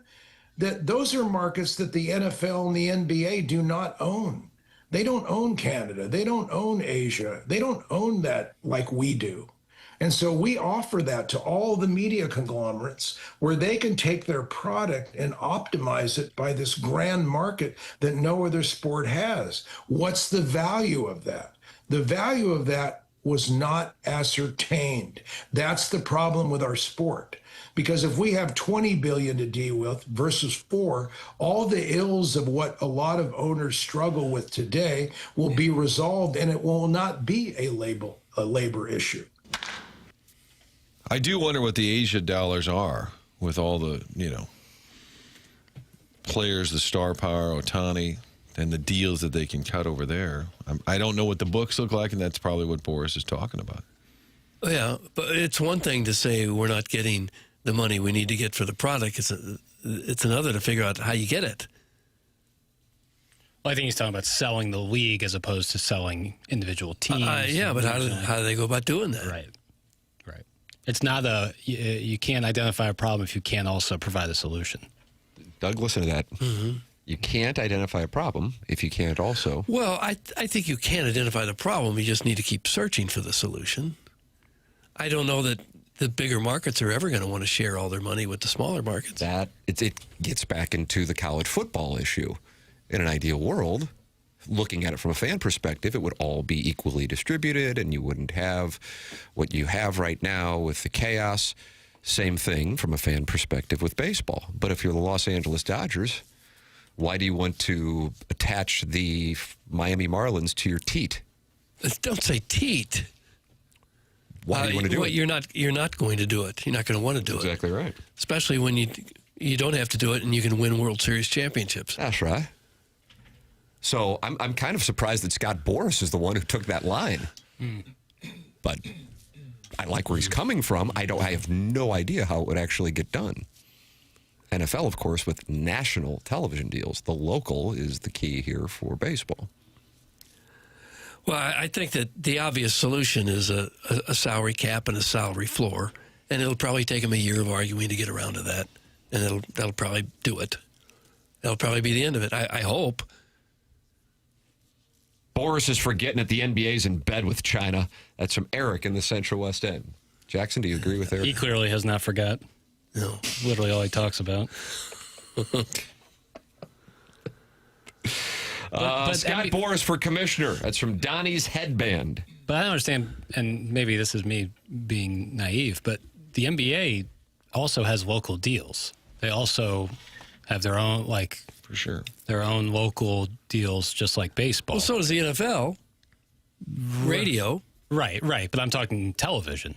The NBA plays on regional sports networks, same as Major League Baseball. Right. So I understand why they're able to sell for 20, and MLB's so far behind that. Because I don't think the rating discrepancy is that big. Right. Well, yeah, that's what Boris is saying. Right. That's where I'm just a little confused. Guys, the regional television deals are going away for most of the mid to small market teams. This will have to be addressed through significantly enhanced revenue sharing. People are not coming to games to see the Dodgers play themselves. They need the other team. Small to mid-market teams have to realize this, need a cap, need a floor, and need complete revenue sharing. That is from the 636. I agree. It would be wonderful. I don't know how it gets accomplished. That is how I would summarize that. I would love it. I don't know how it gets accomplished. Yeah. I do think, and that is why I am of the opinion, and I know many of you in the audience are as well, that is why the game has one more season left of this current system and prepare for no spring training this time next year. That would be my expectation. I think the problem is twofold because you have players and owners battling each other historically, like a Scott Boras digging in with the players' side. But then I think within the owners' ranks, you're going to also be battling what's good for the game. Well, I don't want to give you my money. So you not only have players and owners head-to-head, I think you have division within the owners' ranks. Yeah. Makes it impossible to sort of work it out. I don't know what their format is, how many votes from owners you would need to agree to revenue sharing, but there's probably enough big market teams and owners that would vote it down that you might not ever get it passed to the ownership. You got Toronto and the Yankees and the Red Sox and maybe even Houston and Phillies and the Mets, Maybe Blue Jays, the Cubs and the Dodgers and the Giants. None of those teams might say, sure, let's share. They're not going to want to. Doug, do you think I should text Bill DeWitt III, ask him that question, and then say, also, I heard you're moving to Illinois? Yeah. Just as a quick follow-up. I think he'd appreciate that. Yeah. Chance to set the record straight because clearly Governor Pritzker is making a play. Mm-hmm. Maybe you could text him almost every day and ask him if there's anything new on this move to Illinois. How dare that Illinois governor come to this town and try and steal our ball club, Doug? That's what I hear happened. That's the way I heard it. Hey, Doug, if last year's Cardinals and last year's Dodgers played 162 games, what would the Cardinals' record be? That's from Tim's toothless bottom boy. Didn't they have a winning record against the Dodgers? Was that last year or the year before? Yeah, the Cardinals would have won maybe 60, 65 wins, maybe. I think you're probably right. I think it's in that sweet spot. Yeah, probably so. And this year, 50, 55. We got Soriano. We're young, and we're going to surprise some people. Well, he's 26. Isn't that terribly young? He's been around. Cardinals went 4-2 against the Dodgers last year. See? Yeah. Small sample size. Hey, guys, I like baseball, and I'm a big sports fan, but I really wouldn't lose any sleep if they canceled the next 2 years of baseball. It's from the 618. Well, I wouldn't lose any sleep, but I'd lose a lot of entertainment. Mm-hmm.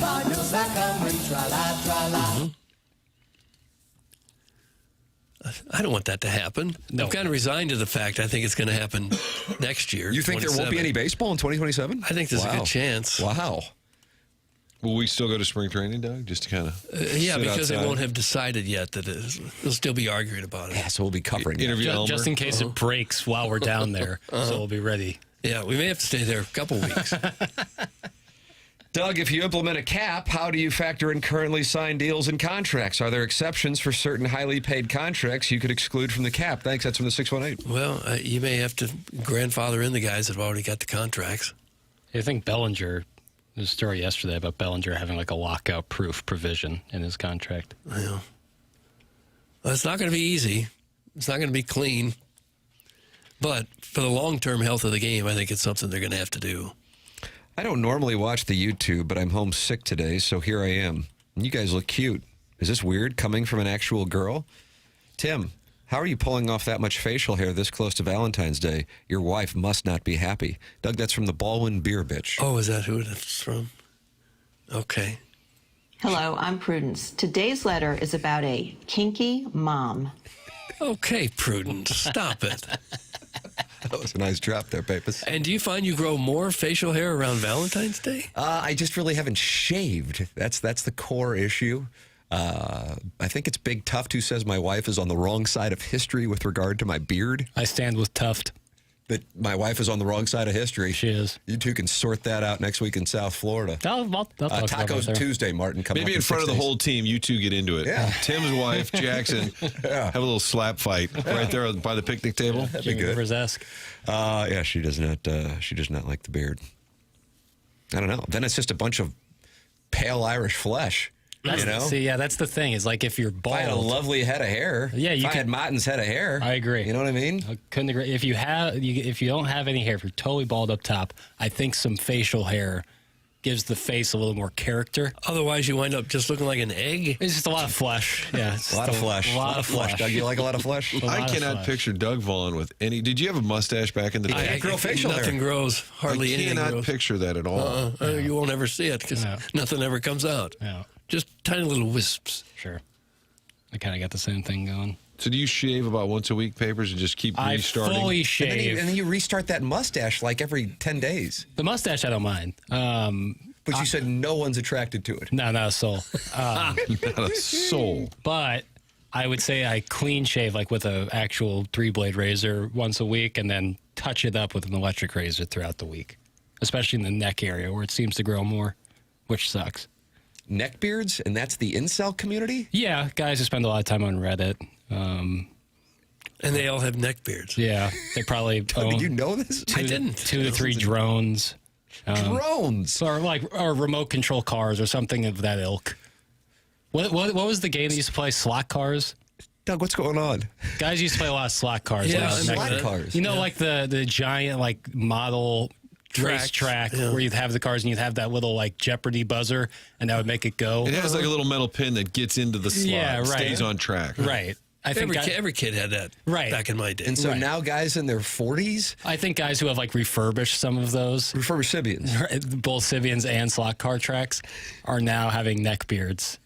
Oh, it's a natural progression. And on Reddit a lot. Or 4chan, one of the two. Papers, are you on or off meds today? I'm trying to Off. I've been off for like a month. Okay. Oh, really? What's going on? I'm trying to, freebase this life. Freebase this life. Oh, they're good. Kurt, this segment, freebase this life. Yeah. We're going at natural. Letting my brain just go wherever it goes. Jackson's boy body says it's crazy how spot on Papers is.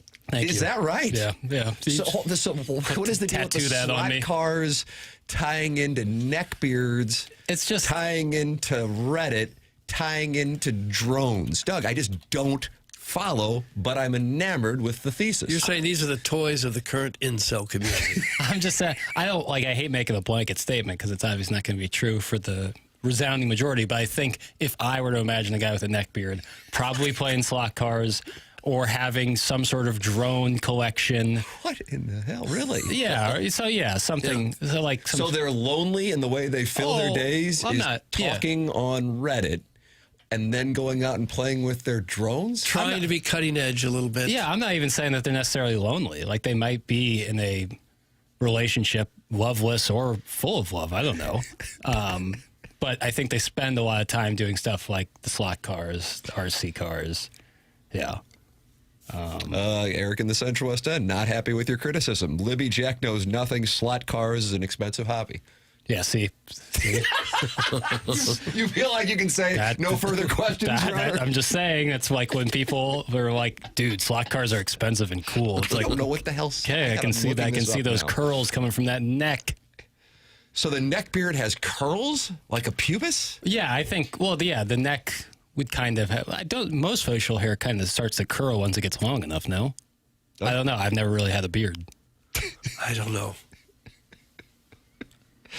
The first thing I see is, do slot car tracks still exist? Oh, yeah. So I'm saying they're like refurbishing, or like they have like a Tecmo Bowl Go that to a they hobby like just shop, bought they probably got them. and refurbished that, brought that back. Yeah, and I'm not judging. I love when dudes have hobbies. Hey, cut that off. Hey, guys, is Jackson really going in on the Jupiter trip without his ADHD meds, using this show as proof? Is that really a good idea? Doug, that's from Big Tuft, who's concerned that Jackson needs to be added up in South Florida. I think I was last year. I did have a good performance. But, yeah, I think it'll be the same. I'm not worried. I'm not worried. Do you feel different not being on that medicine? No, I mean, yes, but I can still function. Okay. I'm an Tim's adult. toothless bottom boy feels like you're taking shots at him. I have a slot car track and a neck beard, but my daddy doesn't drop me off at work. That's from Tim's toothless bottom boy. Yeah, different strokes, different folks, man. Again, I'm not trying to sound judgmental. If I am, I apologize. Those slot cars, it was hard to keep them on the track. Right.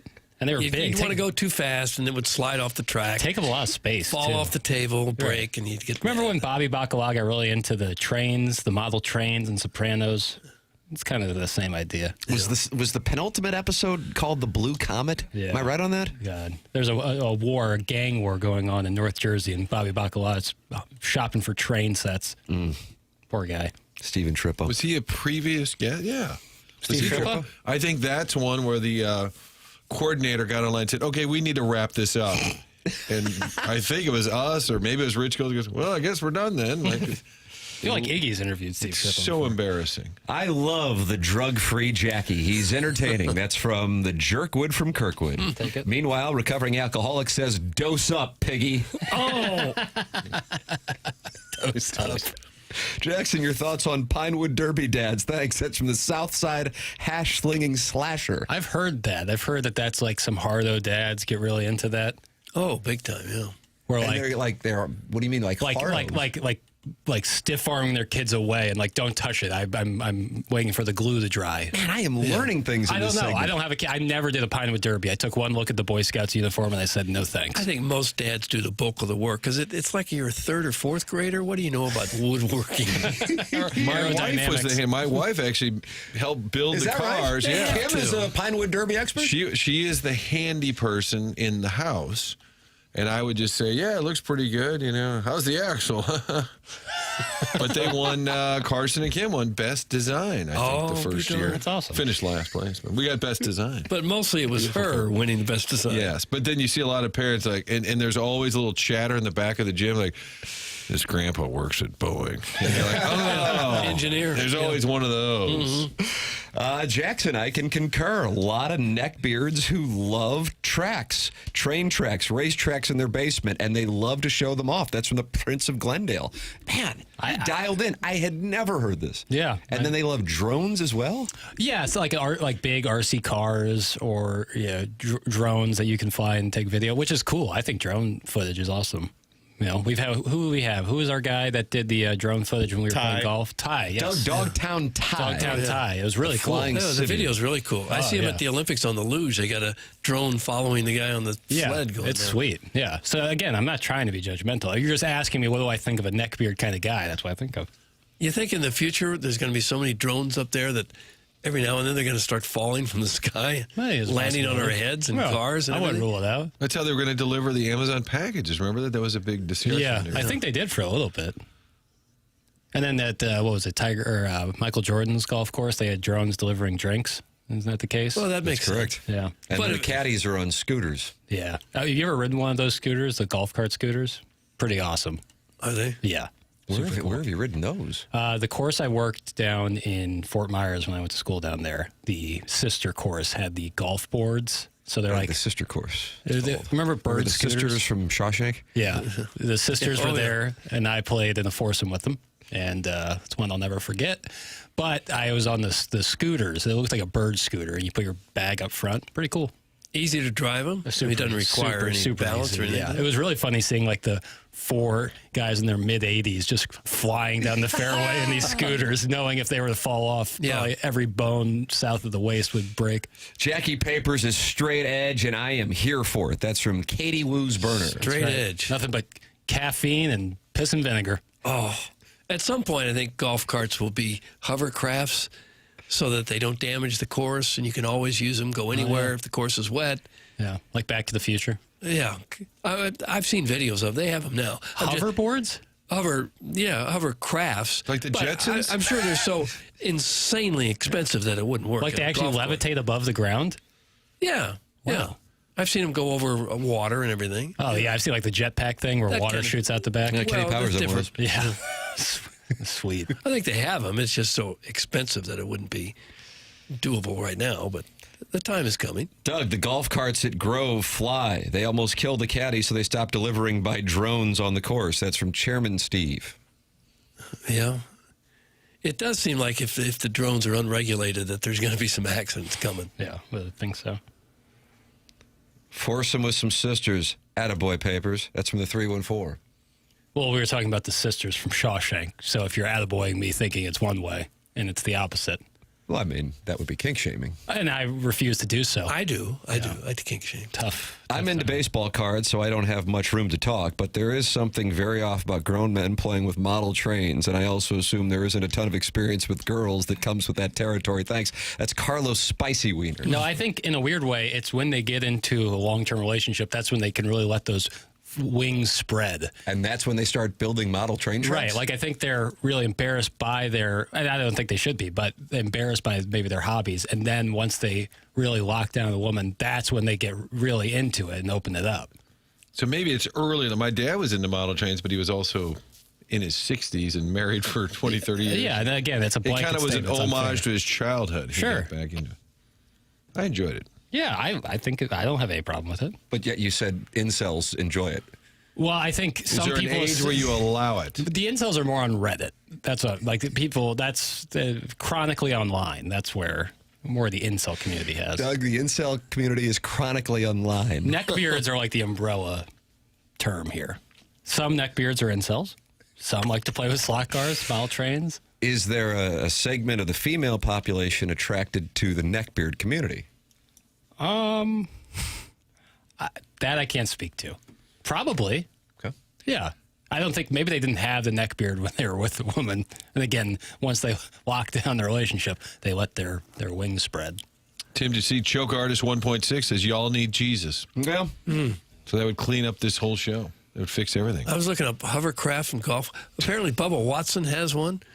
There's video of him driving it around, but they cost about $58,000 a piece. And you picture all the golf carts that each course has and start doing the math?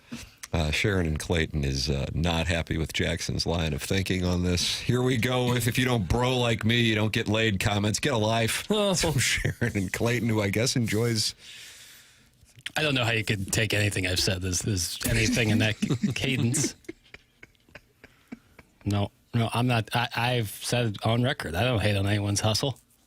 You don't hate on anyone's hustle? Nah. Because I don't want anyone to judge me. No.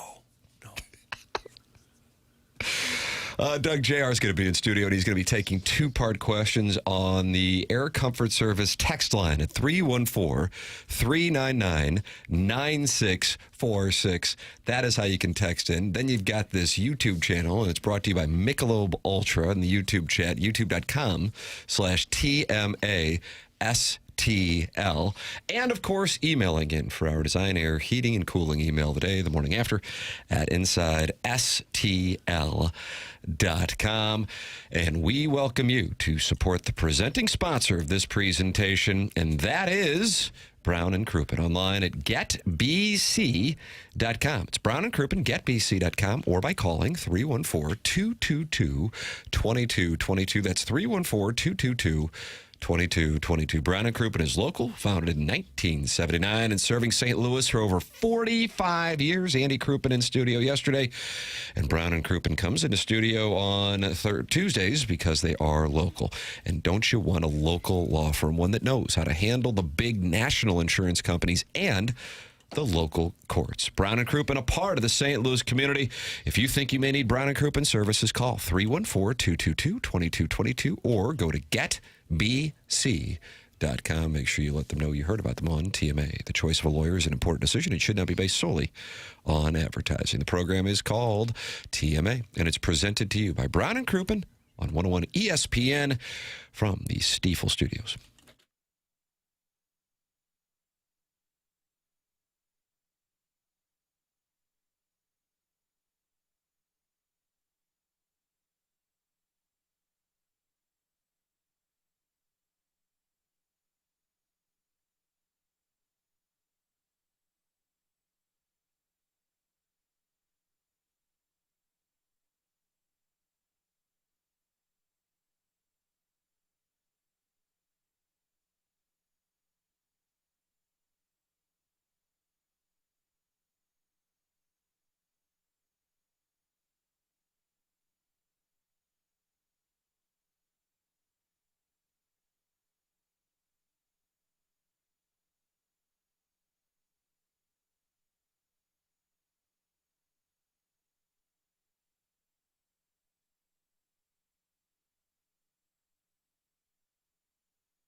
What do we have here? I don't know.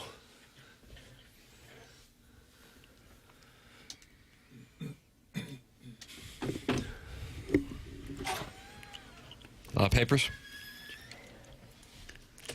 This is Khaled. It's his birthday today. Happy birthday. Doug, how do you think he is? DJ Khaled? Look at you, Doug.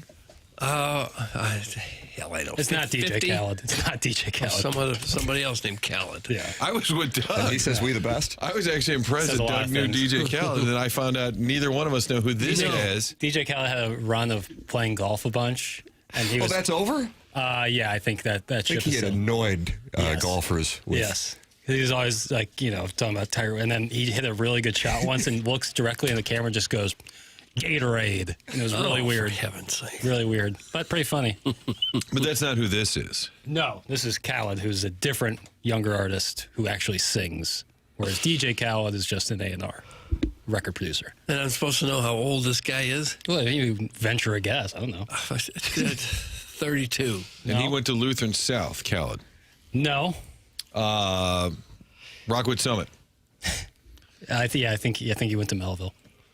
It's pronounced Khalid. Get it right, Libby. That's You're right. a part-time Nebraska fan. He is right. It is Khalid. I'm sorry.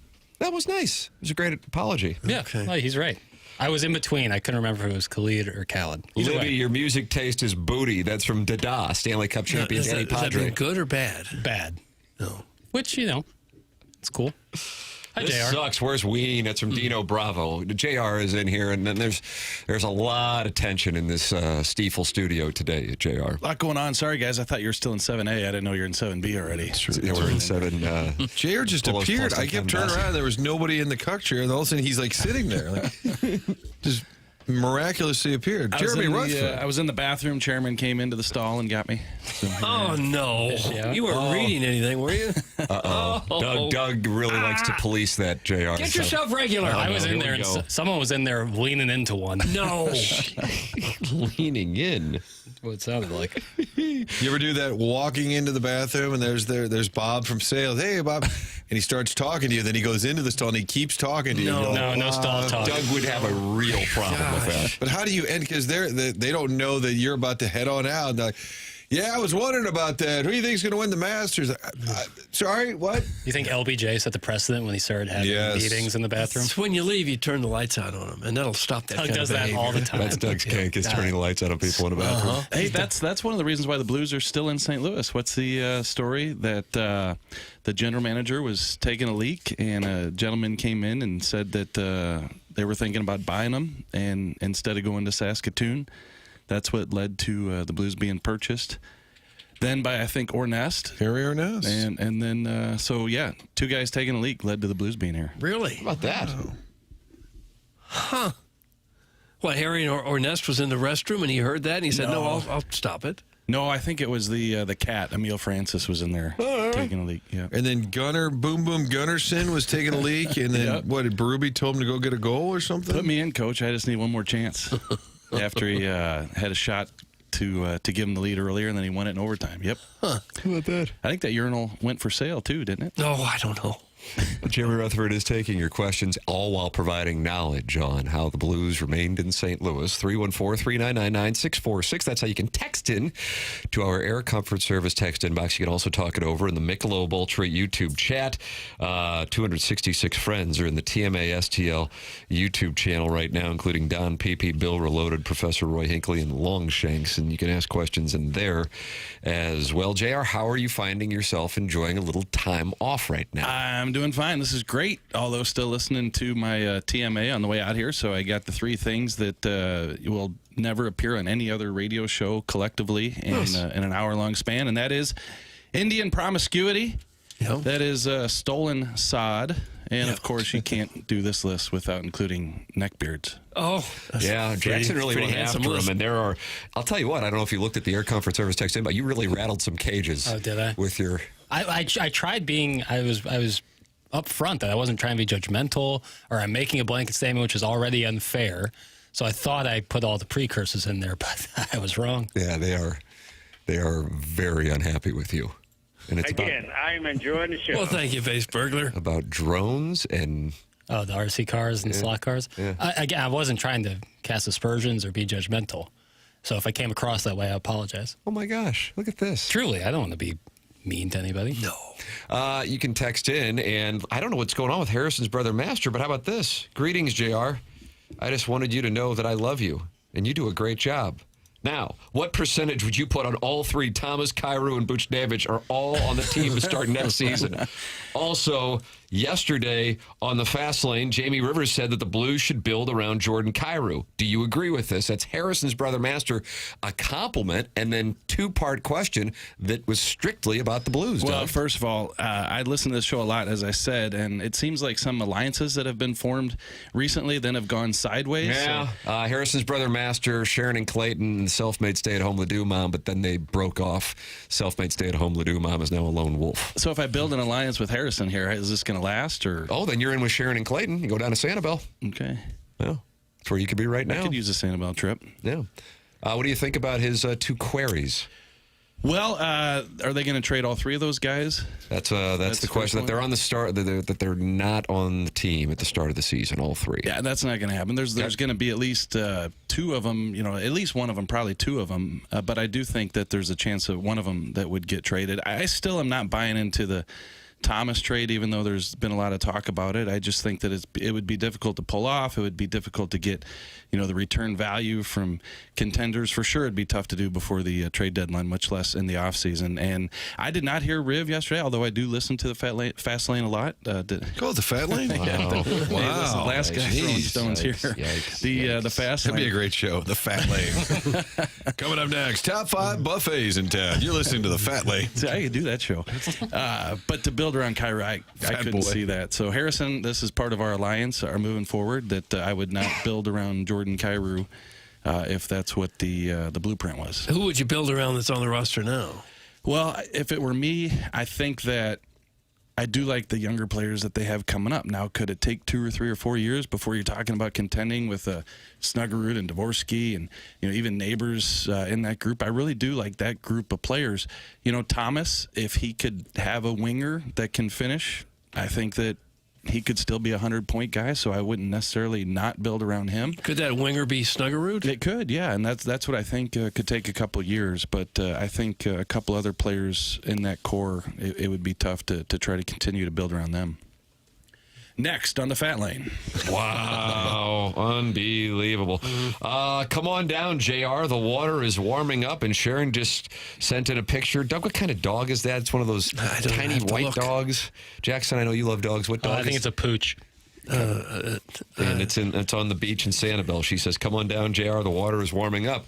This is how they welcome you into the Alliance. You get a trip down to the Gulf. Hey, I got about 10 days left in this little vacation. So you're going to head down there and hang out with Sharon. Are we going to 30A or we're in Sanibel, you said? Sanibel, Doug, would not be 30A? No, it's much farther south. Let's see, JR, two-parter. Are you a slot car enthusiast, and how many partners have you had? That's from the Jerkwood from Kirkwood. Slot car, I don't know what a slot car is. I didn't either. Just a little race cars, kids race cars, tracks and things. But apparently 40-years on Reddit with neckbeards playing? Incels, absolutely.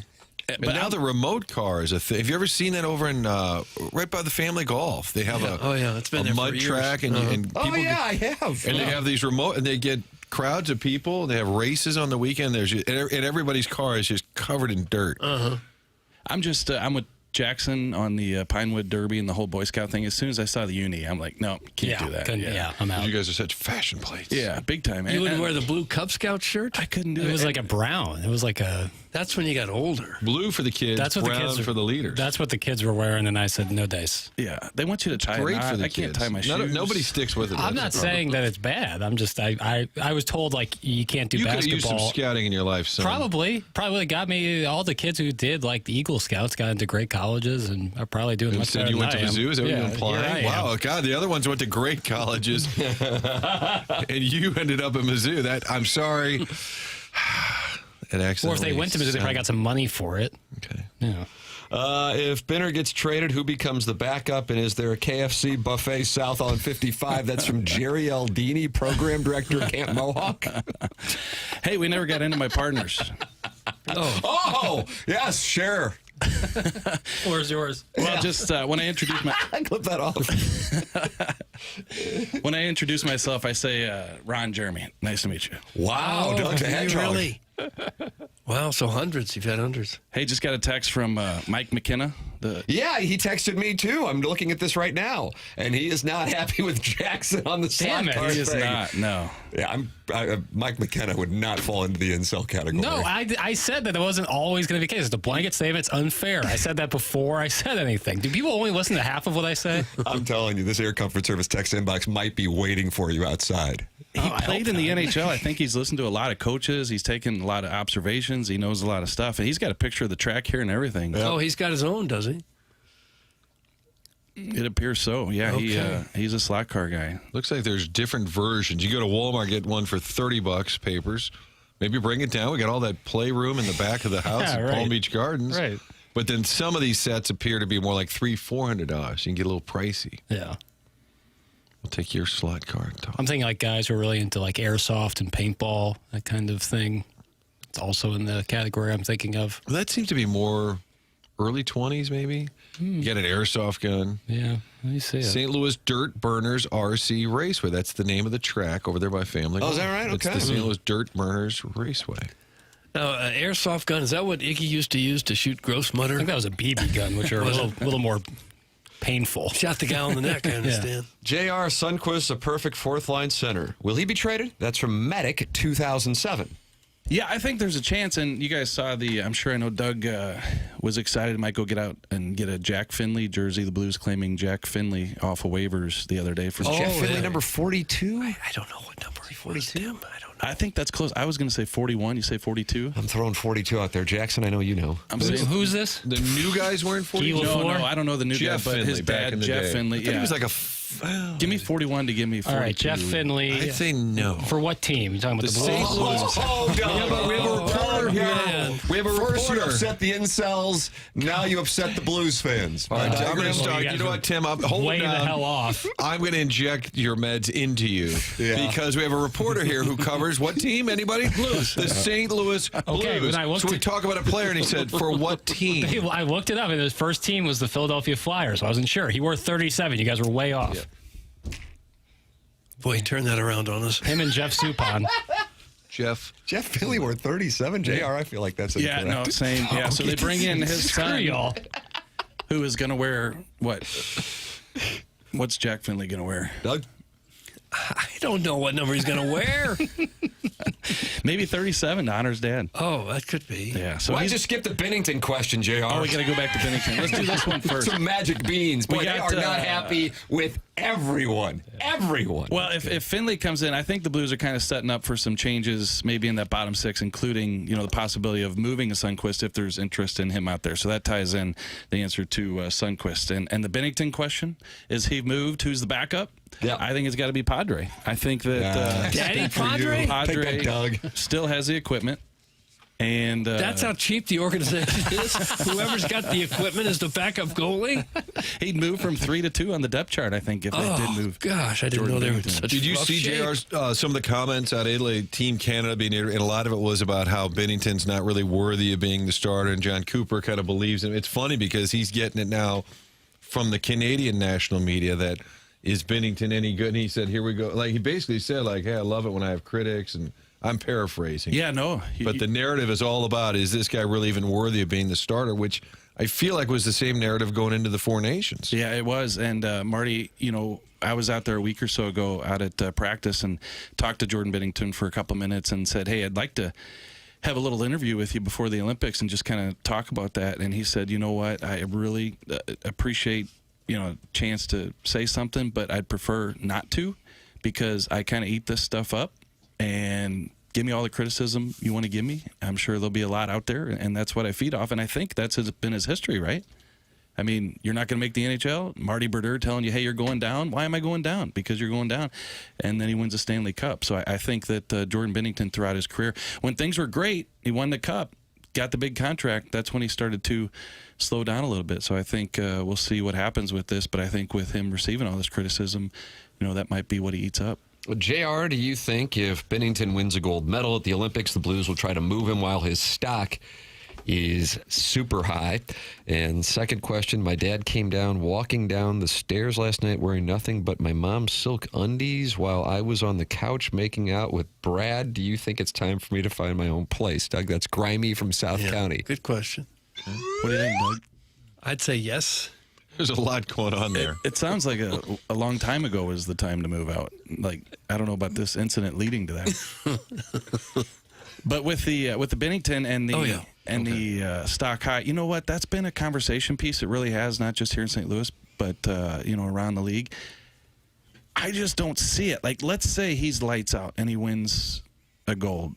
Does that mean there's going to be 5 teams beating down the Blues' door? And if so, if they are they offering 2 first-round picks? I just don't see it. Like, I think if there's a team out there who wants Jordan Bennington and he plays great at the Olympics, it's okay. Yeah, I think we're making the right decision here to go get him. But whether if he's lousy, he's not going to be an attractive goaltender for teams down the stretch before the deadline. But I just think that even if he plays great, people have seen him play the past couple of years, especially this year, and that's going to lead to the decision, not necessarily a gold medal at the Olympics. He's playing in, behind Team Canada. Could be a contender, has somebody get hurt, though, and be in a desperate spot and say, yeah, this guy can fill the gap here for a while. For sure. But I looked it up the other day. 16 teams make the playoffs. 10 of them right now are within $2 million of the salary cap. So who's going to add a $6 million goalie? Granted, prorated, you get closer to deadline. But who's going to have that salary space available to add a Jordan Bennington and roll the dice and base their decision on, well, he won gold with Team Canada? They'd have to subtract a player, right? JR, over-under, 3 St. Louis Blues traded at the deadline.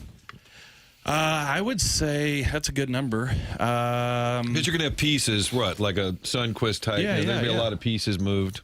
That are not all top line. And so I think the blockbuster type moves could wait until the summer, but I'm going to, go against what I, really feel here and say over. Like, I think it could be under, but I'm going to go over because of what Marty said. In addition to the Fox and potentially Schenz, you get a Sundquist in there. You could get another bottom 6 guy in there, and it could be 4, so I'm going to go over. JR, two-parter here. If you had to trade a superstar, who would you ship out first? And number 2, who smells better, Tim or Jackie Papers? That's from the 217 Come on over and take a sniff. Come here. Well, now it's getting creepy. Because I do kink shame. I do kink shame. I think that, and this is not to disparage, single players, because this Blues fallout has been team-wide, but I think they're at a point now where they got to move out one of these top guys.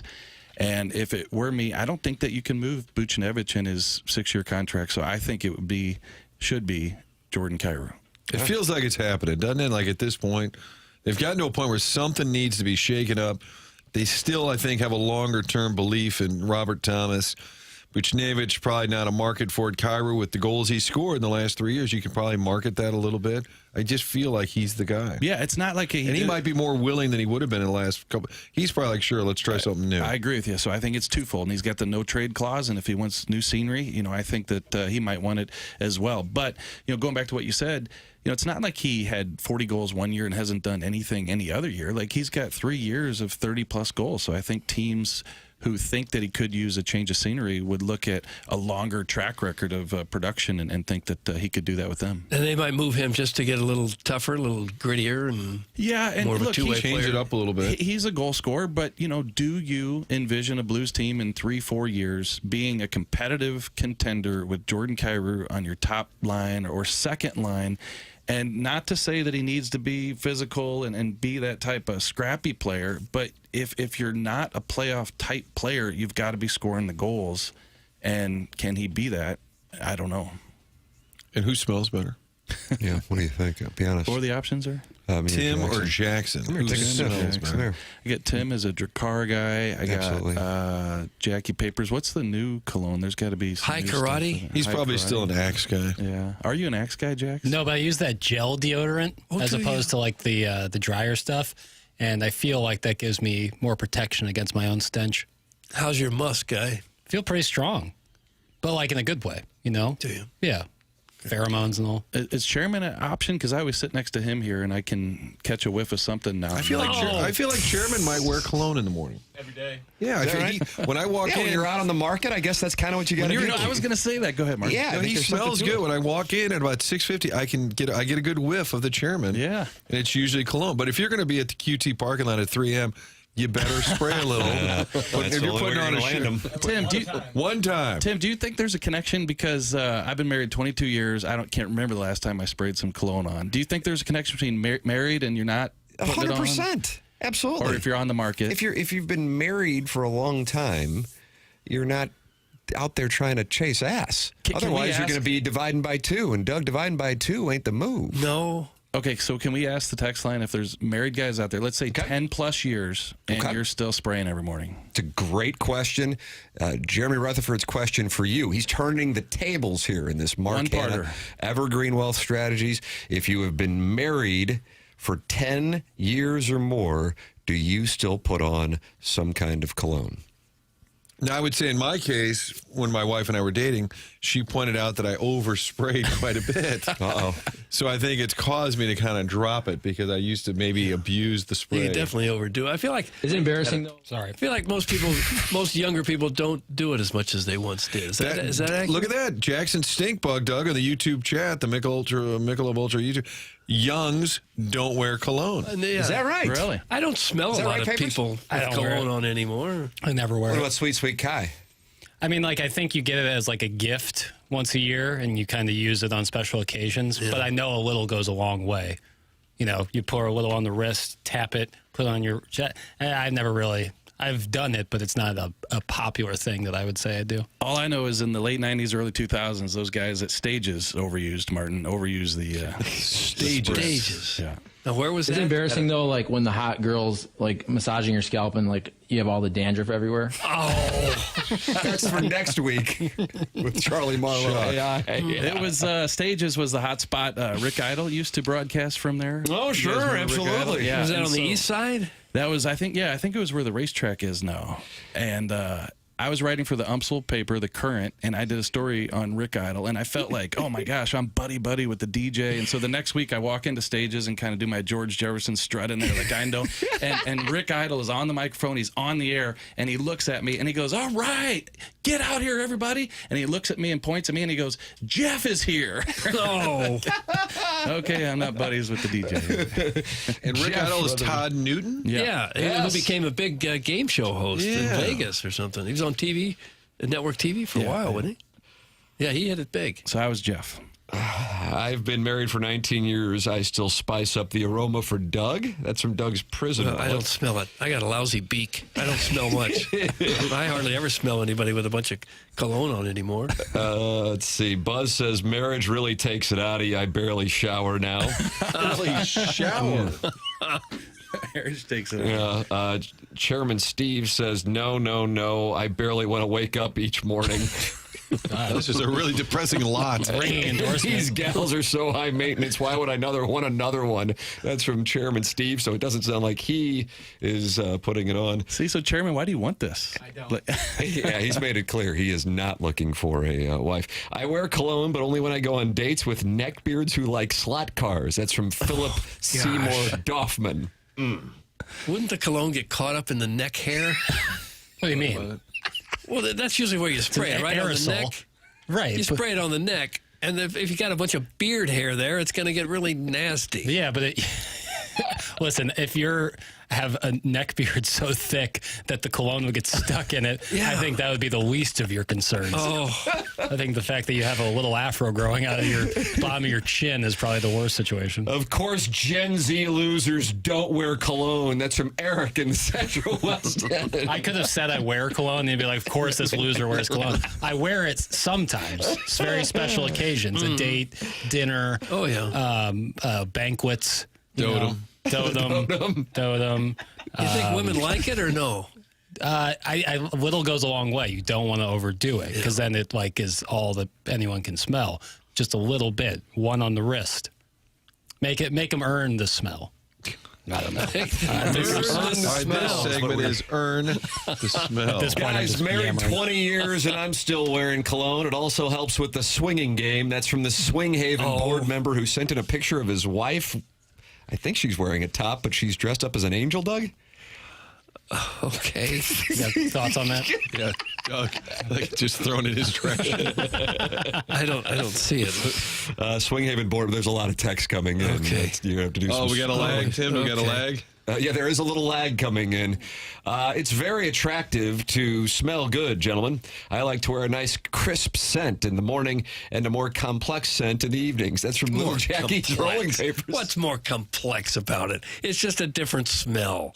Get out of here with your complexities. In the end, you want to smell good.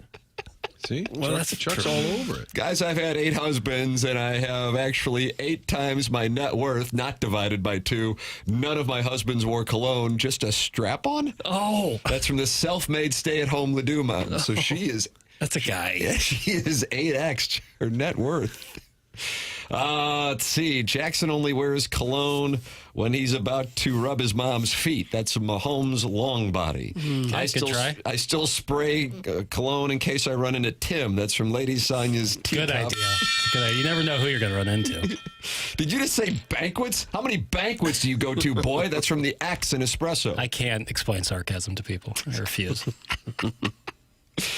JR, look what you've done. The 2-part questions, they were wonderful, and now it's nothing but cologne questions. Well, I think and we can answers. trade Bennington. Yeah, okay. Got that established. Does he wear cologne? I thought you were talking about banquet dinners there for a minute. I perked up there. Everything gets back to food with you, doesn't it? I feel like in a hockey locker room, something like a cologne or Axe body spray or something would be important. As bad as it smells in a hockey locker. I have sat next to, I'm not going to name the area. You were in a hockey room? No, but I've been on a plane with a hockey team. I was flying out to Arizona. Hockey team was also going with us. Not an NHL team. And the guy next to us was quite ripe. Oh, is what I'll say. Hockey equipment reeks. So he did his shower after Roman his Turek's workout? cage. He not only smelled poor, but he also fell asleep and started drooling all over himself. Oh. Yeah. No, yeah, hockey equipment is right. bad. It was Hobby Boolin? No, he had long hair. I wouldn't think hockey players, NHL guys, would be spraying cologne on themselves. They'd probably catch all kinds of grief if they did that. You know, I'm sure the thing is they changed the arrangement of the rooms, and Marty knows this. Years ago, we used to go into the locker room where they took their gear off, and you could even go into the next room where they put their street clothes on, their suit on, whatever. Yeah, you'd catch some cologne now That's and then. where the cat was accused of ween peeking by Doug Waite? Sure he was. Yeah. He was birdie watching there. The cat. Birdie watching. I like that. Wait. But I think Feels like a Chuck might have put weight up to it. So the rule was actually changed, and we call it the Andy Strickland rule because He was ween peeking? Well, he wasn't ween peeking. I don't want to accuse him of that, but he was. He went into that area where they got dressed and put their street clothes on, and he would just hover for a couple hours, like go up to Doug Waite, talk to him for 10 minutes, go up to Dallas Drake, talk to him for 10 minutes, and he'd wear out his welcome being there for 40 minutes. He's doing his job, right? Doing his job. So he ruined it for all of us. They closed that room off. So yeah, True. so we can't catch the whiffs of cologne anymore because Strickland clause. the Strickland clause. I didn't know that. He wants to stop by the show, by the way. Come on in, the water's warm. We can address this specifically. Yeah. Well, you just gotta give ruined him the special guest for next week. Oh, surprise guest. This is why guys Whoopi Burkett's age find themselves single. The 25-year-old who spends frequent nights in my bed loves cologne. And girls her age are dying for alpha males, not this generation of betas. That comes from Beer Cats. Jesus. Brutal. I mean, how about Beer Cats with a 25-year-old? Forget about it. Yeah, just ask him. Oh, it's Beer Cats. No, you're doubting his story. I didn't say that in the slightest. It's just really cool when you then text into a radio show about it. Boy. JR, I'm looking for more questions, but everything revolves around cologne. How did it start? Oh, but somebody asked who smelled better, Tim or Jay, and then here we are. Yep, Thankfully. Mark Hanna, Evergreen Wealth Strategies, sponsors the segment online at evergreen-ws.com. That's Mark Hanna, Evergreen Wealth Strategies. JR, we always enjoy the conversation. Thanks so much for coming anytime. in. Do you think Mark wears cologne? God, that's a good question. He's got an unbelievable head of hair. He has a wonderful head of hair. He feels like a hint of cologne. He's a sharp gentleman with a distinct voice. Got a great business, happily married, wonderful boys, strapping boys. Yeah, I think he just has a naturally nice musk to him. Musk. Oh, a Victor Mature like musk? Yeah, just, something natural, but, it sticks with you. Boy, and the 618 brought up something I was wondering. It says, on your wrist, papers, women do the wrist. I kind of thought that the too. way you kind of played it out visually, too, I'm like, isn't that what women do with perfume? Like they spray it and then they rub it together. Yeah, to, did it have a female That's visual? what I thought everyone was supposed to do. No, that's a female thing. Why would See, that this adds to matter? Beer Cat's test. Why would that matter? Where do you pour it? just do things Where do you pour it in your eyeballs? You have like eye drops? Where do you pour it? Where do you put If you're a it? man, you just gargle with it. Where are you supposed to put it? Like directly in the center of your chest? I put it in the wrist. I think you're supposed to spray and walk through it. Oh, is that right? I've actually heard that. Your chairman's nodding no. But the rubbing on the wrist, is that not visually? Well, I don't have a pulse there, and it can send out the pheromones. Right. Well, but I don't do it like on stage. I just do it in my bedroom. I don't care who looks at it. But that jet, you kind of rubbed your wrist. It looked like you were at Victoria's Secret sampling their newest. I thought that's what you're supposed to do. Boy, now Little Beer Cats is ganging up. Well, he's his coital hype man. I wear cologne because I feel I have to mask the smell of some of the other listeners of the show. That's some Little Beer Cats after his father went in, but then also talked about the 25-year-old he's sleeping with. He's done some hot wifing in the past.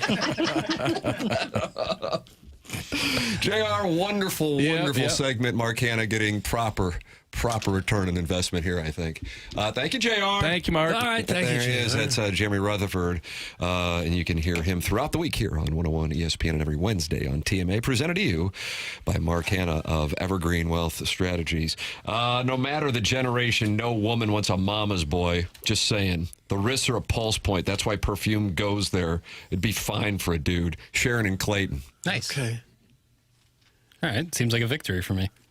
I think women probably like a little bit of cologne. Right. But not a lot. That's a little goes a long lot way. is really bad. Yeah, I agree. A little is probably perfect. Aren't the Beer Cats from like Alton or something? Shut up. That's from the self-made stay-at-home with you mom who doesn't want people from Alton's voices to be heard. Oakville, I thought. You can't speak if you're from certain municipalities. Aren't the Beer Cat, like the family Beer Cats? family They're Beer from Cats. Alton. How dumb is this show? That's from Will Clark's post-game bevy. Very. Yeah. Yeah. Frank Opinion would come on every. We're just a dumb show. So we don't know anything. Is that right, Dan? We're just the dumb show. This is kind of an economy question. Are you stocking up on bananas? There it is again. Did you have like the commerce secretary on the show for some reason?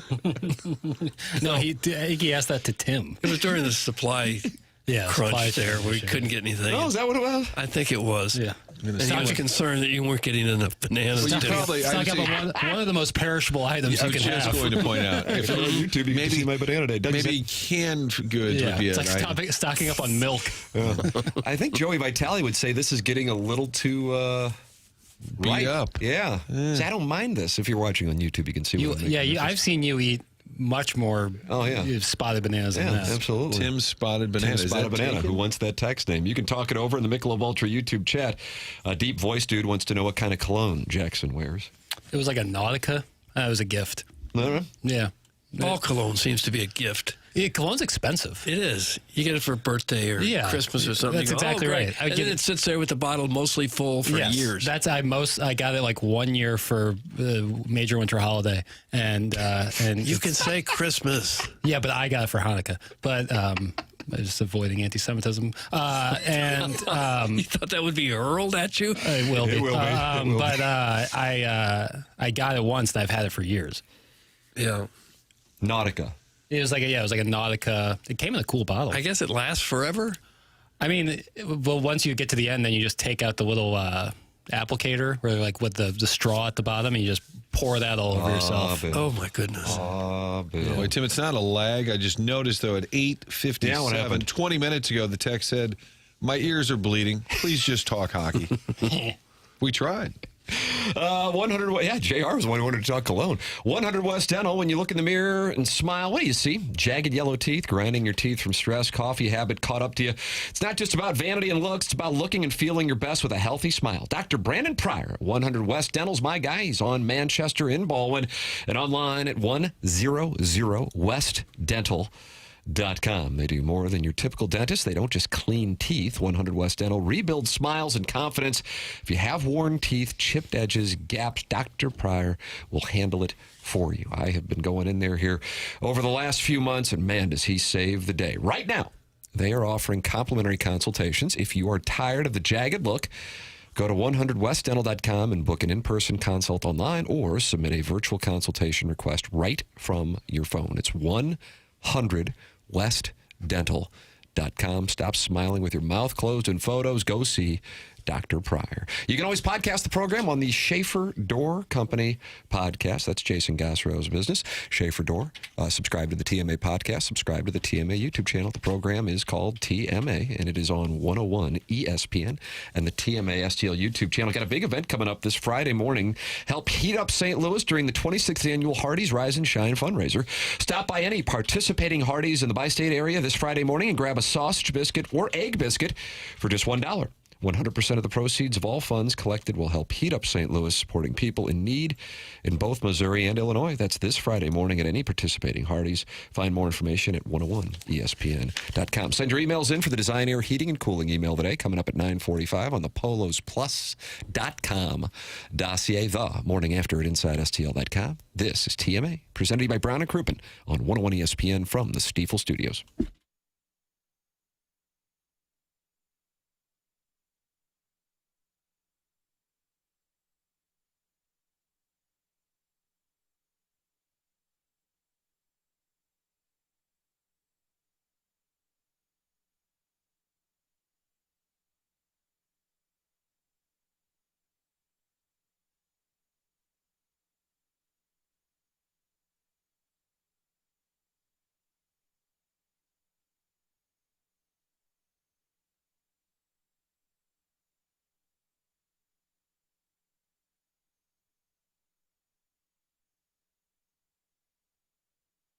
AutoLoanPro.com. That's the name of the website I've been telling you about for quite some time. And the situation is this. If you've had any circumstance or bad situation and you still want to get that vehicle, doesn't matter. AutoLoan Pro is going to get it done for you. Best rate possible, little to no money down. Anyone could sell you a car, but it takes a pro to do it right. They've got a great website, AutoLoanPro.com. They've got the free playbook they put together. It's going to educate you on the credit industry, also help you get the car of your choice in the future. It's part of the Lita family. Auto Loan Pro works with over 50 different lenders. That means they can shop around till they get you whatever that best rate possible happens to be. Making that large purchase with financing can get complicated, and if there's a hiccup along the way, you know, it gets a little more complicated. That's why the Auto Loan Pro comes in to get you back on track. Get a vehicle, get back on track with your credit, little to no money down, best rate possible, all of it. One site, AutoLoanPro.com.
This is Jackson with a Sports Center update brought to you by Saliga Heating and Cooling. Missouri heads down to College Station to take on Texas A&M this evening on the SEC Network. Tip-off at 8 p.m. That was another Sports Center update brought to you by Saliga Heating and Cooling, a Daikin heating and air conditioning dealer.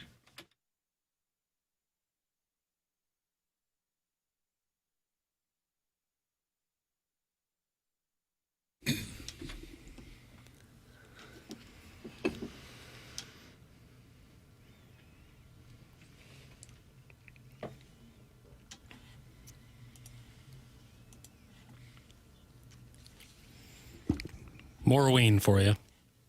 But you said you don't like him. I personally do not know. Some songs I like. This seems like a legitimate song. It's called Chocolate Town. Oh, is it? I think he's talking about using the bathroom. Oh, no. He says the waste I make. I don't know. So you really had to dig deep. Yeah, he did. Did you know Semisonic's closing time is actually about birth? Really? What do you think about that? Interesting. That's one of my songs I really hate. Yes. Mount Rushmore songs you really hate. No, that's right. Yeah, we what is the Mount built Rushmore? this city is on there. That's considered the worst song of the 1980s by Rolling Stone. Boy, the Skippers. Or maybe the worst song ever. I think it might be. The Skippers event last year, remember, he had it down at Stiefel Hill, the former Cardinals back. That's what they played as soon as the event ended. They fired up, we built this city. Oh, that's bad. It can't be the worst song if you know what it is. The worst song would have never been played, and you would have never popular heard it. note, I hate Bang a Gong. I think that's stupid. Doug, Bang a Gong. Benny and the Jets by Elton John, horrible. I kind of like that. So much of what he does is just fantastic, but I just thought that was horrible. Send in the worst song ever. 314-399-9646. Let's see. Martin, you're going with We Built This City or Semisonic's closing time? I hated Doug, again, it. is about birth. And I think Junior, J.R. Gong, when he would sign, I think that was his sign-off song. Maybe he and Warman on their morning show, they would always end with closing time, which I get it. It's the end of the show. God. What about that brick? That's another annoying song. Ben Folds 5? Yeah, I didn't enjoy that one either. I mean, it's a hell of a song lyrically. Yeah. It's rather depressing. I don't know why it kind of bothers me. All right. Doug, what's the worst song? Huh. There's a commercial song that plays on a different radio station for a traffic law center that is so obnoxious. I turn the radio off every time it comes on. So this is a live read. This is the live read for them. Yeah. It is so, and they've been going for years, and it is so horrendous. I turn the radio off as soon as it comes on. Oh, boy, we were getting a lot of... we didn't mean to do this. It just sort of happened. Because Jackson hates Ween. Amen. I hate Closing Time. I also hate Breakfast at Tiffany's by Deep Blue Something. That's from good. 617. This person's probably right in my age range. What Does the Fox Say is the worst song of all time. That is from the 618. Three Dog Night, Joy to the World. Effing awful. That's from Irish Peaches. It's kind of rough. Rock the Casbah, Doug. That Clash. That gets a vote from Gert B. I disagree with Crow. that. That's a great song. Yeah, I like that song. Rolling on a River from Pele Blanco. The worst song is that crap that leads into the Colonel. Wow, blasphemous from Elman Robb. He taking shots. Wow. 2008 to 2011, Crunkcore is the worst. That is from the Amateur Proctologist. Anything by the Red Hot Chili Peppers is awful. I don't agree with that. Benny and the Jets is so much better than that Saltine Mills Brothers crap, Doug. That's from Ray King. Wrong. Saltine Mills Brothers. No, the Mills Brothers, fantastic music. Guys, the worst song is Pumped Up Kicks. Doug, that's by Foster the People. Bad take. Used to be Foster and the People. But it was but catchy. That song rocks. And that, of course, is about... Well, what? What? School violence. Oh, to put it lightly. It is, Yeah. and so it's got these catchy beats and melody, but yet it's about school shootings. Yeah, it's about school and shootings. a guy coming in. Yeah. Well, I mean, the lyrics are pretty explicit about it. Yeah. Better run, faster than my gun. Tough. Oof.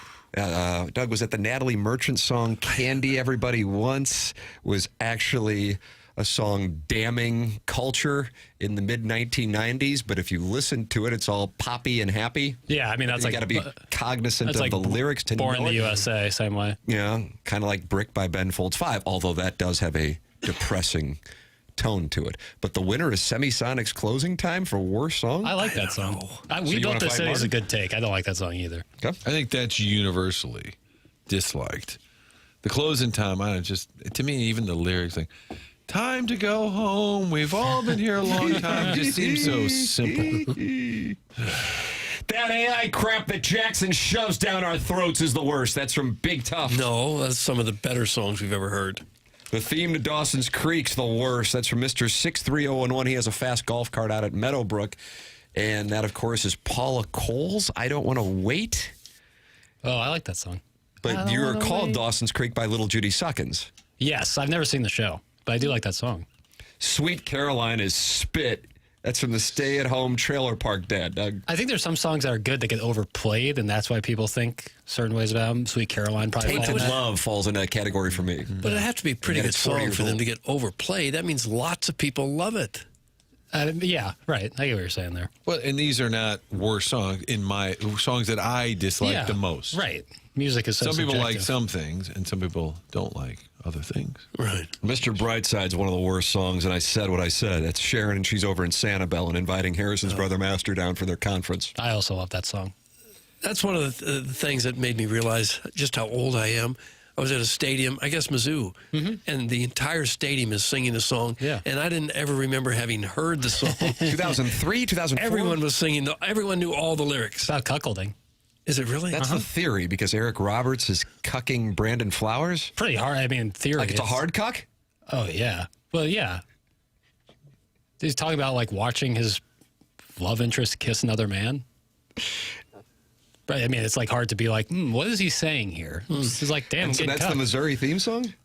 Yeah, play it. Kind of weird. Well, they play it to there's mock a bridge. KU. Yes, there's a bridge, and the rhythm kind of matches four-letter word. Doug? The F word. Oh, no. And then followed by KU. Really stick it to that. That'll show you, rock jock. Yeah. Listen to us sing aloud. That's right. Anything bro country's the worst. That's from the 6-1 Hate. Anything Taylor Swift makes me lose brain cells. That's from Mongo. Music has gotten exponentially worse every year since 1997. That's from the 618. Wow, that was the line. Wow. That was the year. Yeah. People tend to love the music that was playing when they were teenagers, early 20s, coming of age, going to bars, going to parties all the time. That tends to be the type of music that you like. I said what I said. If we're talking theme songs, the Entourage intro gets muted every time. Yeah. It's from Mr. Mudjack Mike. I agree. Mr. Brightside's for Basic Bros. That's from Jackson's Boy Body. We're getting music snob coming in. Oh, is that right? No, yeah. Yeah, if you don't like what I like, you're an idiot. Yeah. You can pick apart any song if you wanted to. And then, like, saying which songs you don't like, people are immediately, you're an idiot, that song's great. And it's like, well, okay, we can have different tastes. Like, if you don't like My Girl Bill, you don't know music. Yeah. I think that's a unifying. Universal take. Let's see what we got. We got an active Michelob Ultra YouTube chat. The friends have gathered. Jackson Stinkbub says, why do you hate Chumbawamba, bro? Doug, is that tub thumping? Yeah, I like that. Tub thumping? That was a big hit. I like that one. Guys, my name is Luca always kind of annoyed me. That's from the Walrus King. That's Suzanne Vega. She lived upstairs? She did, yeah. Luca did. They're dealing with some adversity up there. The one I don't like, that I don't think this is going to go poorly for me, I think. Oh, even better. Even, all right. I really don't like Come On Eileen. I don't like that song at all. Sounds nasty. Well, yeah, if you use it that way. Wow. Yeah, now I got to explain that to my kids. That's the name of the song. Dexy's Midnight Runners. No, it's Vaughn who took it to another level. Thank you, Jeez. Martin. Yes, I never It's liked catchy. that song. I get why it's popular. I just never liked it. To run. Yeah, not for me. Okay. Those are some good mix, though, weren't they? Guy running around in overalls. Yeah, I'm looking at the video right now, and it is gentlemen in overalls. Dexy's Midnight Runner. They do look like extras from a little backwoods movie. Anything by REM is bad. That's from Merp, the Barbarian. Disagree with that. Guys, isn't Joey's son named Luca? It's from the 314. BK's. Oh, is that right? Yeah. This is a song written by Suzanne Vega. Right. And About won Luka best- Doncic? I think it's about, I think it won best music video, 87 Cardinals and Twins. Don't look at me for the years, Tim. I don't know. Holla Back Girl by Gwen Stefani is absolutely atrocious. Congratulations, Chic is able to spell the word banana. BANANAS. It's from Andy Pants. Eileen is a girl with a peg leg. That's from We Too Low. Oh, did she have a peg? Was she a pirate? Ba with the Ba by Kid Rock. The worst. From the 636. Look, Martin, I just mentioned Semisonics closing time. And look this is what happens. This is what happens. Just like JR wants to know what Jackson and I smell like. I like Hollaback Girl by Gwen Stefani. Nothing wrong with that take. Eileen's awful. Was scared for you for a minute, Piddles. Thought you were going to say Gloria. That's Sheridan No, Clayton. I love Gloria. Yeah, that was great. I do too. That was a Should great still era. be played That was with each Blues win. I look back on that time of my life with much reverence. When they stopped playing that, the Blues stopped winning Stanley Cups. Yeah.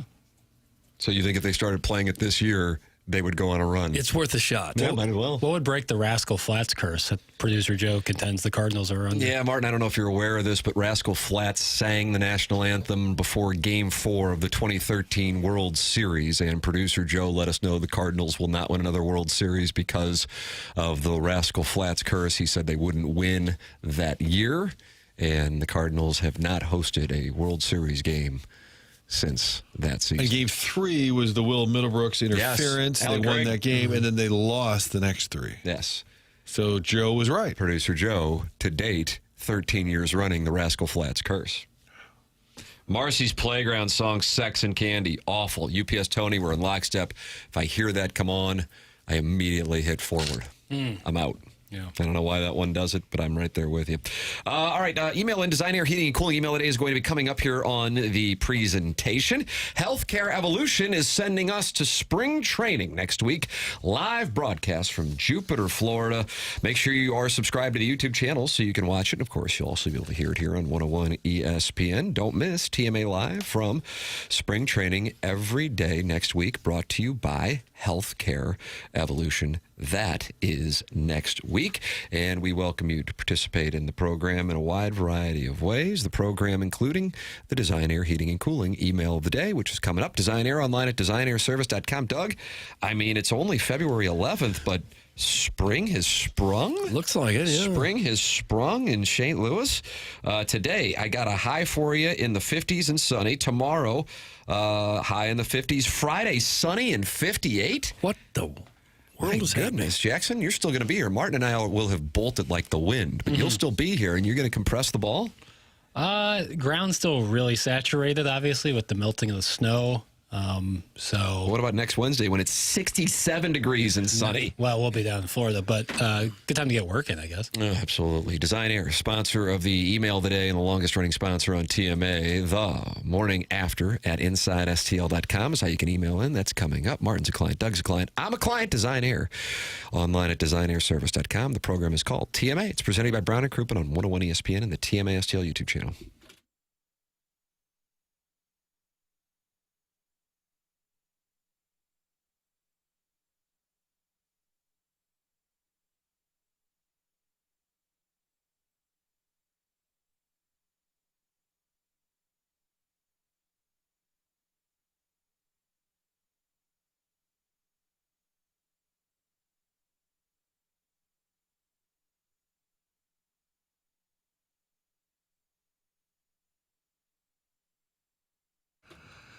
Flying out of town, but it's convenient and it's affordable. We're talking about Mid-America St. Louis Airport. FlyMidAmerica.com is the website where you can check out all these great destinations going down to Florida, Orlando, Lauderdale, Destin. They added Gulf Shores last year. They go to Las Vegas. So many great destinations, warm weather spots. Get online, make those reservations. And when you fly to Mid-America St. Louis Airport, you'll figure out why they've kind of discovered this over the last, I don't know, like 5-10 years. It's really gotten be a much bigger deal. And that's because of the convenience when you park there, right in front of the terminal, get yourself through security and to the gate. You can do that 15, 20 minutes. The convenience of travel. You don't hear that often, but it's true at Mid-America St. Louis Airport. And again, wonderful destinations, whether you want to take the family down to Destin, Gulf Shores, maybe head out to Vegas for a long weekend, or go down to Orlando, Tampa, Lauderdale. So many great Florida destinations, all part of the great service from Mid-America St. Louis Airport. Begin your trip with convenient, affordable travel from Mid-America St. Louis Airport.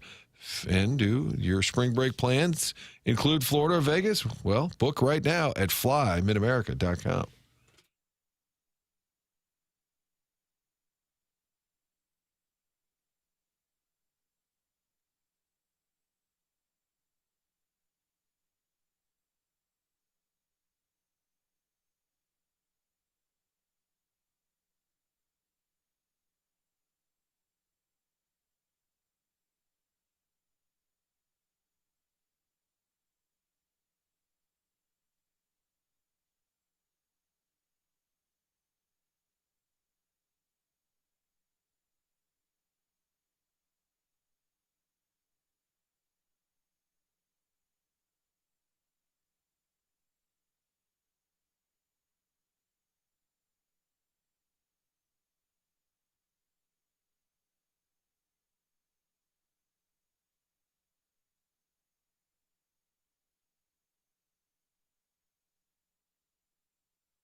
Oh, Martin, look what he does to you.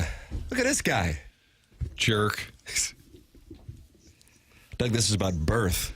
God, a friend of mine who's a doctor said he might actually mouth these words when people are checking out because you can't stay here anymore. I'm like, oh, wow. Sounds like the health insurance industry is taking a bite out of everybody. Wow. Closing time. Does this mean we get the lead papers? You were in 20 minutes because you got that onboarding coming up. Yeah. You got the board on. I feel like they send sometimes early, we get an email, topics to me, and it says when the show gets off tracks, how do you bring it back around? I feel like that's rather timely today. Brad Underwood was not happy with the question last night. I don't think it's a what your grandma think. It's on the periphery. Yeah, it's Grandma Jason. After the loss last night, and man, that's a loss that I know a lot of Illinois fans, when we were discussing it in the opening segment, were irritated and didn't want to hear it. What would that fall in that category for Missouri fans this year? Is that Hotty Toddy? LSU. No, well, I mean, Wisconsin's like 36 in Kemptown. No. I understand that. You beat Michigan and Ann Arbor and Illinois and Champaign. The way they lost. Right. You're up 71-59. I think it was about 6 minutes that Underwood pulled Wagler. Notre Dame, I think, is a decent enough comp because Missouri should have absolutely won that game. That you sit there and go, man, that one hurts. That's rough. They're also dealing with some injuries, and Brad Underwood was asked about it after the game. All right. Could you just elaborate a little bit on the challenges of defending on the perimeter with Kylan and Andre both out, obviously? Do you need me to elaborate, or can you read a stat sheet and watch the film? I'd like to hear your comment, too. So. Like I said, we had guys playing out of position and doing things that we don't normally do. I thought we had some good moments. But, you look at athletically, you got your two best athletes. One who's a problem solver of all sorts, and Kylan. And, Dre's 6'6", 6'7", and long and athletic, and, coming off a game where he has 17 and 8 or whatever he had at Michigan State. And defensively, both of those guys are good rebounders. And so it's just a matter of some guys out of character doing some different things. You're not, one's a senior, one's a junior as well, and they're both physically very strong. There you go, Doug. All right. Well, he answered it. You did. Probably wasn't really in the mood to elaborate. Yeah, no. We're playing short. We get it. What do you want me to say? All right, I'll take a big swig first. That was a gulp almost. Yeah, that's a tough loss, but they're 20-5. You're 11-3 in the Big Ten. You're fine. You just want to be careful with that 2 seed, 1 seed that you're kind of playing. They just really need to get healthy in a major way. I'm not saying anything groundbreaking there, but being Can you elaborate two on that? elite guards like that, leaving Wagler, a freshman, to kind of fend for himself on the perimeter. Although they get that Jake Davis, and Greg Gard was kind of trolling the Illini fans at the end of the. I guess it was Jake Davis night. They had a wig to hand it out. All the student section were wearing the Jake Davis wig, and then Greg Gard, I guess, got his hands on one, and before he went to the locker room to celebrate with his Badgers, he put it on. Doesn't Davis look like he's about 35 years old? He's kind of got that Wayne Grove. Yeah, he very much looks like I had to get it on, man. Your updated NCAA net rankings after last night. A lot of ranked teams losing last night. Illinois is number 5. They moved down from 4. Houston is now number 4. Iowa State also lost last night. And so now they drop down to 7. All of this relevant as far as locally, if you're going to be going to the first and second rounds of the NCAA tournament here in St. Louis at the Enterprise Center. I would imagine Illinois, Iowa State, Purdue, who got that overtime win after blowing the big lead last night in Lincoln. They are now up to 9. Nebraska now has lost 3 of 4. And they are down to number 12. Billikens, rah, rah, rah. Billikens, shish, boom, bah. What a great trip, by the way. Friday, Chicago. They're flying low. They'll just go up and beat the tar out of those Ramblers, and you be in Chicago. Ooh. How do you do? Number 16, and you're fighting Missouri Tigers, number 61 in the NCAA net rankings. They, tonight, Doug, 8 o'clock start.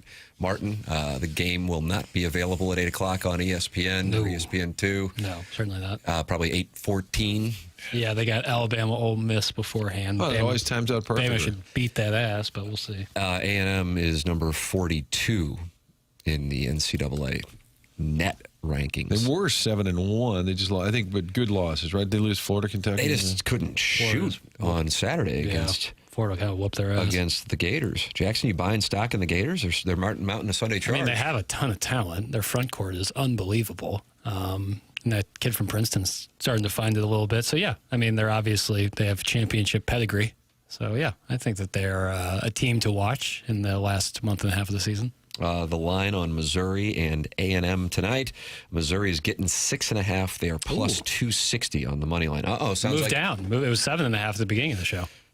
Ken Palm, Illinois is now number 6. Florida is 5, by the way, in Ken Palm. Yeah. So Missouri has beaten the number 5 team in the country. Gonzaga, the one that we're kind of short in the stock on, at least me and papers, number 11. Rock Chalk Jayhawk is at 12. In Ken Palm, the Billikens are at 24. And Missouri is at 52. So there are your local college basketball updates after Illinois loses last night to Wisconsin. Illinois at 6 in the Ken Palm. Billikens sitting at 24. Missouri sitting at 52. The program is brought to you by Brown and Crouppen here on 101 ESPN. And we broadcast from the Stiefel Studios. James Carlton, longtime sponsor of the presentation, online at carltoninsurance.net. He's been my insurance agent now since 2019. Jackson just signed up with him here within the last couple of weeks. Jamie Rivers did. Brandon Kiley did within the last few months. And so many people are, because right now, James Carlton and his team at the State Farm Insurance Agency in Webster Groves can save you money like James has never seen with auto insurance. He has been doing this 18 years. He has never seen rate decreases percentage-wise like he has seen over the last few months. 314-961-4800. That's 314-961-4800. Or go online at carltoninsurance.net. Design, Air, Heating, and Cooling email today coming up next. This is TMA 101 ESPN.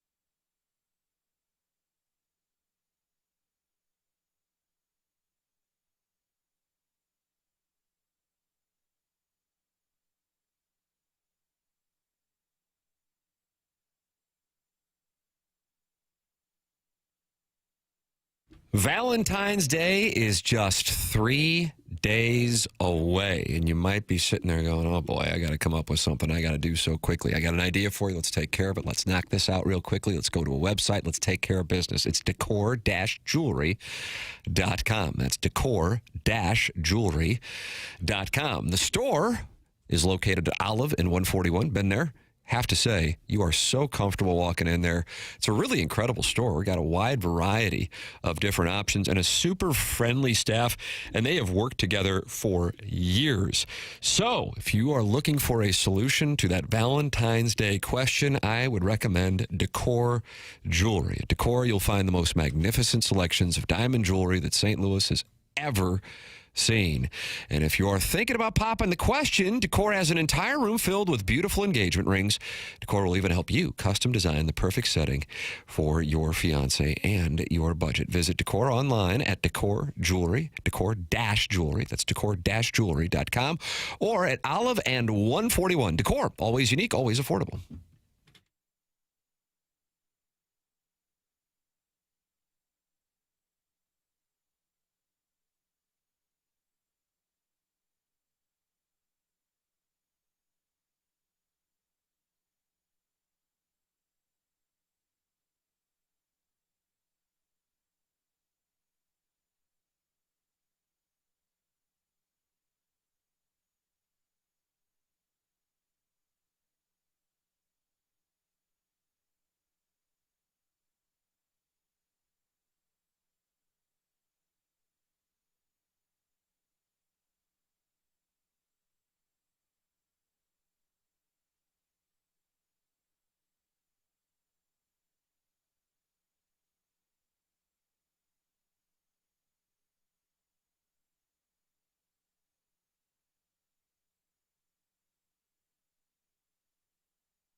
Oh, no. Boy, this Jackson.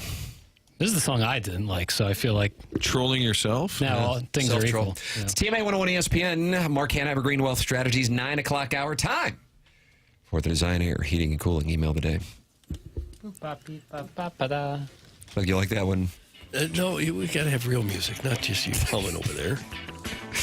Last week, I told you boys about how my 16-year-old son, Jackson, had questions while podcasting the show. Yesterday, I got a text from his phone asking, does Jackson have a trust fund? I thought I might be getting Savannah Guthried and getting a ransom note. Oh, no. He was just asking about this effing show. Later, he asked me, who is Deke Dotem? I pointed him to Swope's pics. So much giggling at Deke's emails. And then this morning, he stumbled upon the episode with the 590 the man, 1380 the woman press conference. He asked, what's man talk? Is that just talking about boobs? That's my boy. Doug, it's Brad in Boca. I'm just so sorry. Brad in Boca. There's some layer of truth to all that. Mm-hmm. Yeah, oh, it's accurate. Remember that pretty blonde girl you fell head over heels for in 5th grade? Popular, gorgeous curls, and sparkling personality. Well, she grew up, got a marketing degree, an MBA, and now runs my life like a roided-out prison warden hell-bent on corporal punishment. Oh. Lights out, 9 p.m., breakfast, cold coffee, and lumpy oatmeal. Conjugal visits, you wish. With Valentine's Day around the corner, I have to come up big with something amazing or risk time in a hole, and not the good one. Oh. Flowers, jewelry, not good enough. So where does that leave me? Tattoo gift certificate. She can add to her sleeve and get the wrist tat she's been dreaming of. A cobra spiraling around, a blood heart. Backup gift, another baton. She runs a tight ship, and I'm just a sailor hoping to wash ashore. Oh. Wish me luck, boys. That's Bro Fallon, and he's a prisoner of love, he says, Doug. Bro Fallon, prisoner of love. Morning, boys. Great show today. A few things to note here. Hobbies are for dorks. Grow up and start drinking in the morning like a real man. You don't have to live in a place with a big population and be a big slut, Doug. You, out of all people, should know this. That's from Ray King. Ray. What was the lesson again? You don't have to live in a highly populated area to be a slut? Hobbies are for dorks. Just start drinking, Doug. Okay. Ray King. Hear ye, hear ye. We are 11 days into the reign of Pope Jugs I. With my first papal bull, I would like to declare today the worst show in the 20-whatever years this program has been either in existence or furloughed. The show may have peaked when the senile one asked if drones might start landing on our heads. I imagine this is a similar sentiment to what the Dumbs felt when airplanes were invented, or the Neanderthals when fire was discovered. Old man, there is this thing called the FAA. It was founded in 1958. You're already doing it in TV in Miami at the time. You should know this. Today made me long for the days of Boots telling us for the 12th time how he hooked up with his aunt, and unassuming starlets calling into a radio show from a city they'd never heard of to take questions from the best fans in baseball. For all they knew, you guys were calling from Uzbekistan. Hell, I'll even take a call from Daddy Padre or Mr. Licks. Martin, maybe time to set up your shoe on fire in the studio for content, or take up smoking. And by the way, Doug, when the hell are these Vianney grads showing up on the Greyhound to clear the snow? It's still piled up taller than Tim and his 3-inch lifts. Best of luck to Jackson on Drug and Martin again at spring training. Looking forward to the shows next week. Hey, KG, stay cute. Go Blue Frog. Okay, calm Blue down. Fog. That's Pope Jugs in D.C. Pope Jugs in D.C. Happy Wednesday, lads. It's simply the worst. The doggies missed the mark by a long shot with their gold dust kits. The only thing more disgusting is a used hotel room towel. I'm sure Dan Jansen was the first in line to get this embarrassment of a kit just so he could buy two and invite Jackson to share his popcorn that's oddly positioned over his zipper. Cheers, that's from my cousin Vinny. My cousin Vinny. Slut cars. Have you guys heard of Slapshot? That's from Keith Shenny. Odd email. I think they do play slot the cars. Hanson brothers. Yeah, they play slot cars. So you're saying people like Slapshot are incels? No. Don't start that. I love Slapshot. Paul Newman, what a man. Man's man. Oh, yeah. An ode to the TMA Reddit page and neckbeards. Epic chin curtain. A beard untouched by razors. Truly a king's crown. Ancient wisdom flows from behind. Keyboards glow. Typed in all caps rage. Mighty basement knight, armor forged of unwashed teas, valor, debatable. Keyboard warrior, swagger powered by Reddit, and zero sunlight. Until next time, Doug, that's from the TMA Troubadour. Okay. TMA Troubadour. Ours is the type of presentation where a 58-year-old barge worker who enjoys a beverage in the morning doubles as a living, breathing vasectomy. Vasectomy commercial feels free to drop in at any time to tell us he's at a loss for words before laughing really hard at Martin's Roy Firestone reference. It's great the Cardinals are letting this presentation return to Jupiter after the debacle last year, and I'm not talking about the dongs in the text inbox. Maybe this year Jeff Jones can report that Yachty's shown up for work only to issue a retraction later in the day that it was in fact his brother. Can't wait to see when maybe Jack convinces to come in and co-host Friday's show. Sounds like Marshy Marsh might be getting wise that he really doesn't need the exposure, and apparently the 27-year-old virgin is too shy to ask that girl who he went to Mizzou with but doesn't remember him. Hey, gluten-free perk, it's Jackson. Remember, you joined us in studio 2 or 3 times in 2024, but we haven't heard from you since. Our former co-host, apropos of nothing, decided to show you a picture of himself in a Speedo. He did that. That did happen. He did that. Just wanted to see if you could co-host the show on Friday for zero compensation. Yeah. It'll be fun. We'll talk neckbeards, slat cars, and we're lucky Chairman Steve will call in to see if your mom is single yet. Doug, that's from Buck Swope, DBA, the Recess Ladies Breast. All right. Buck Swope. Sometimes when you can't decide on the best course of action, not making any decision at all is simply the best solution. That is known as Occam's dossier. For example, when my wife says she wants to make sweet, sweet whoopee and I don't know what to do because I'm tired or actively tracking a $3 8-leg parlay, I just freeze in place like I'm hiding from a T-Rex until she loses interest. I feel like that is what Marsh is doing to Jackson when presented with the rare opportunity to expand his brand by bonus exposure by running point on Friday. No. He wouldn't be running point. Who's running point? It would be me. Okay. It's from Shooter McGavin, the vice president of listening to half of what Jackson says. Shooter McGavin. Watching the Olympics always takes me back to Plowsy's Miracle Mile. Not because of elite performance, but because no Olympic event has ever been hidden from the public for a year and a half while a team of social media interns, quote, edited. What better way to tease content than to wait so long your audience forgets that you have legs? Close your eyes. It's a gray Midwestern afternoon. A 102-pound, 36-year-old man who smells faintly of Marlboro Reds and warm queso stands at the edge of a wooded trail that looks like it doubles as evidence storage. His pre-race meal, yogurt and hand-torn ham. No stretching, no hydration plan. Just a lesbian haircut and nicotine. The gun doesn't fire. Tim yells, "We're wasting film. Go." And he just sort of jogs into history, arms flailing like he's swatting invisible bees, stride tight, lungs negotiating, crying for his fiancée to rescue him with a Cinnabon and Capri Sun. 18 months later, we were still waiting for the director's cut. That's from Marty. That's from Marty. And finally, did you boobs ever realize it's Vandy that has the other sponsored stadium? That's from Alan Dadeville, currently listening to a new podcast called Neckbeards and Foliage, the SEC's guide to that annual Amherst trip. And that's Alan Dadeville, and that's what we have. Al in Dadeville. For the Design Air Heating and Cooling email of the day, we will vote via secret ballot and announce the winner coming up right before BK and Ferrario take over at 11 o'clock. Martin is headed to onboarding. We are headed into the Design Air Heating and Cooling 10 o'clock hour. The program is called TMA, and it's presented to you by Brown and Crouppen on 101 ESPN.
This is Jackson with the SportsCenter update brought to you by Saliga Heating and Cooling. The Spurs defeat the Lakers last night, 136-108. Victor Wembanyama, 40 points, 12 boards. That was another SportsCenter update brought to you by Saliga Heating and Cooling, a Daikin heating and air conditioning dealer.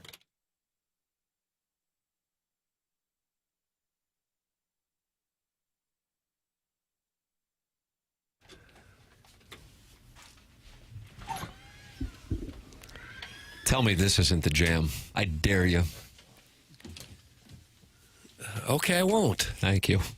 It's TMA 101 It's the jam. ESPN Night Shift. Commodores. It's the Daily Fantasy Showdown music, if memory serves. Yeah, but I think it's good for a multitude of purposes. I'm just going to keep it rolling, too. Oh, Are you throughout really? the segment? Just a little bad. All right. I mean, we have guests in. I think it's kind of rude to have music playing under them. Just to give some... Personally. Yeah, well. Doug, if you look on your right...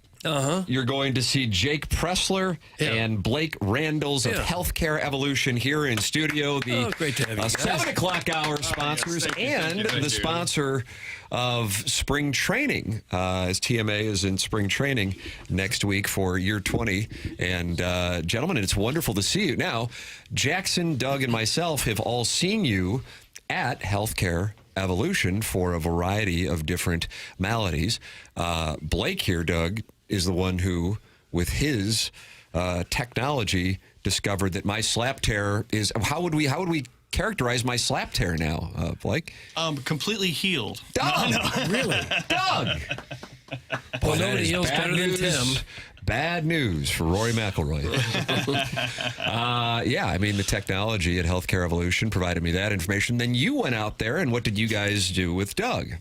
We just kind of looked at his shoulder. We use diagnostic ultrasound to really pinpoint exactly what's going on.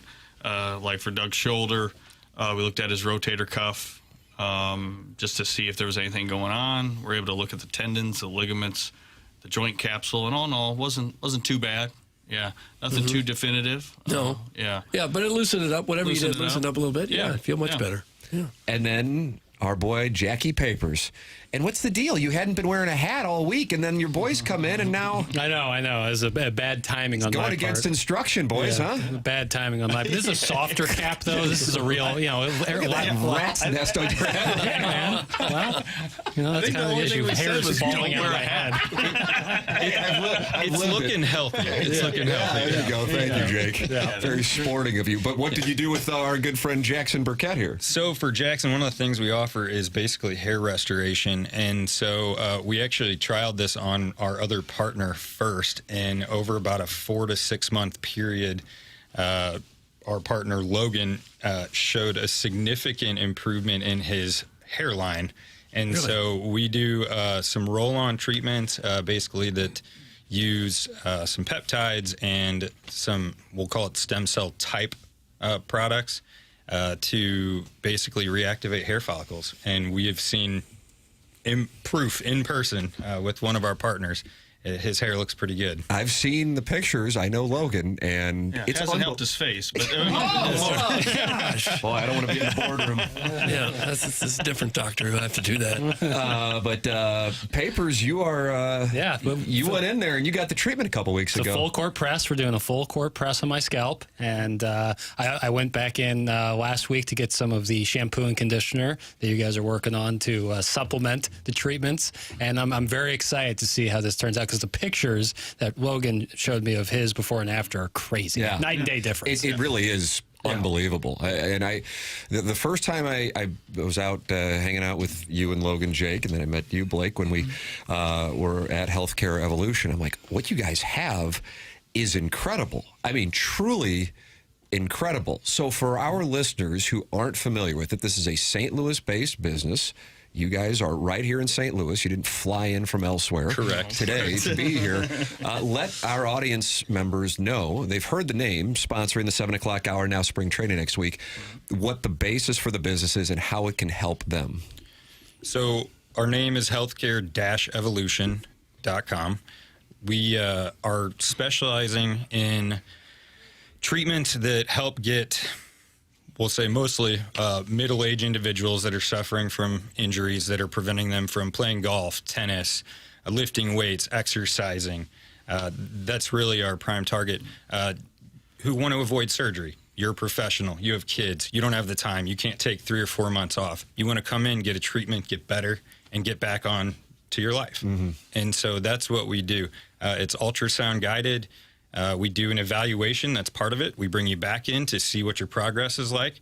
And then the treatment, we have several tiers depending on what you want to try or whether you want to do a series. And we've seen impressive results.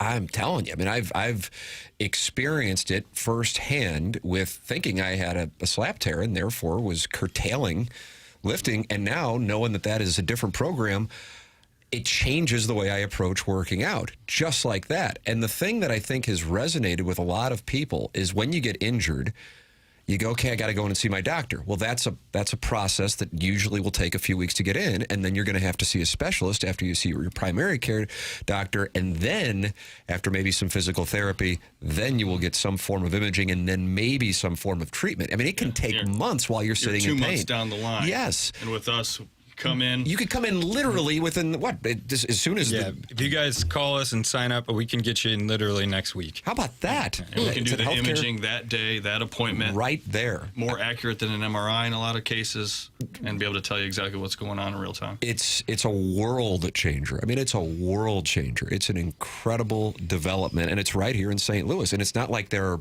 hundreds of places that do this. That's something that I want to drive home to our audience. Again, it's at healthcare-evolution.com. If you guys can figure out how to get hair growing again where there was once none, you're going to make $1 billion. Jackie Papers is going to be here on YouTube. You're going to see the growth every day. Yeah, I can't wait. Trade us back. I can't wait, man. But your colleague had an area where the hair had died? Correct. And now it's got hair there? He's your standard guy in his 30s, and his front hairline on the front was thinning, and we started trying to do some research and figure out with our education if there was something we could do for it, and we did. So we trialed it on him. This was last year, probably a year ago, and we have seen really good results. It's impressive, and we're excited about it too. So we'll see where it goes. And for the record, it's not just like a couple of hairs and go, yeah, maybe those weren't there. It's you would absolutely notice it immediately. It's stunning. Again, and it's at healthcare-evolution.com. What I loved, the explanation I loved was Logan was telling me, he's like, we do a lot of these treatments for people who have injuries, and hair loss in a way is your scalp is injured. Correct. And so this treatment not only helps heal the injury, but then strengthen it so like you have stronger hair that comes back. That's the idea here. So it's it could be the next wave, Doug. Yeah. Well, bring that stuff in here and you can just shoot us all up during the show. You can figure mine out. Definitely. So for listeners who are curious about what the process looks like, because, okay, I can get in there as early as next week, going to healthcare-evolution.com. What would the process be? So the process, one would be go on our website. You can either go on there or you can call a phone number that's on our website. You will essentially, you'll either get a call back if no one answers, or you will basically have an intake quick questionnaire.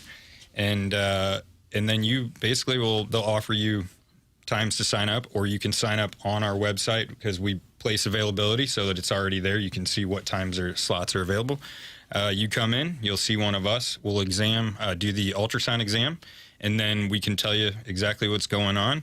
And then you decide whether or not you want to get a treatment that day, or if you don't, you can also come back and see us when you decide that it is the right time. Yeah, it's that easy. So if you're sitting there going, man, I have injured myself lifting whatever kind of exercise, and you're going, I can't get in to see my doctor until March, and then I know I'm going to have to see a specialist at sometime maybe in April, you can go to healthcare-evolution.com and get in and see Jake, see Blake, see Logan, see their team right away as soon as next week. It's healthcare-evolution.com. And then, as Jackson's experiencing, your scalp can be damaged. That's what can cause hair loss, and they have treatment for that as well. What does that look like, gentlemen? So, scheduling process, exactly the same. Schedule, tell us exactly what it is you're looking for, what you're thinking, even if you just have questions. Come in, we can tell you about the products, tell you the experience that we have. We can even show you the before and after photos. And then when you do come in, it's a pretty quick process. I would say 20 minutes. Yeah. to basically apply the treatment, and then you're on your way. Healthcare-evolution.com. You're getting some questions here, boys. Shouldn't hair challenge guys not wear hats because heat bakes hair follicles? Jackson? Yes. Take the hat off. I woke up this morning, my hair looked like crap. I didn't want to do the whole thing. No, now it looks terrible. Looks like a rat's nest up there, but take it off Okay, nonetheless. so I can just get ridiculed? No. Well, do you want hair there or not? I do. That's why I You got did to the wear it with treatment. confidence. No, I know. I have been better about it. The past couple weeks, I've been wearing almost exclusively no hats. Blake, Jake, do you feel like Jackson sabotaging your handiwork? It's a light hat. It's very breathable. Like, it gets right through. Maybe unbuckle one of those notches. Yeah, there. I've let some I air- think let the the top compliance down. rate for people with medical things is on the lower side. So if we're above 50%, Jackson, I think we'll do okay. We're shooting about 50%. He has been keeping the hat off for the most part. Perfect. That sounds good. Dino Bravo wants to know your guys' backgrounds in this medicine. Sure. You, Blake, I apologize, Jake. You came from South Florida, right? No, I mean, I teach in South Florida. yeah. I actually teach the musculoskeletal ultrasound and interventions, like what we do at our practice. I have a bachelor's in ultrasound. I have a master's nurse practitioner degree, and I have a chiropractic doctorate degree as well. So okay, and Jake? So I'm born and raised South County, St. Louis, and then I attended Mizzou.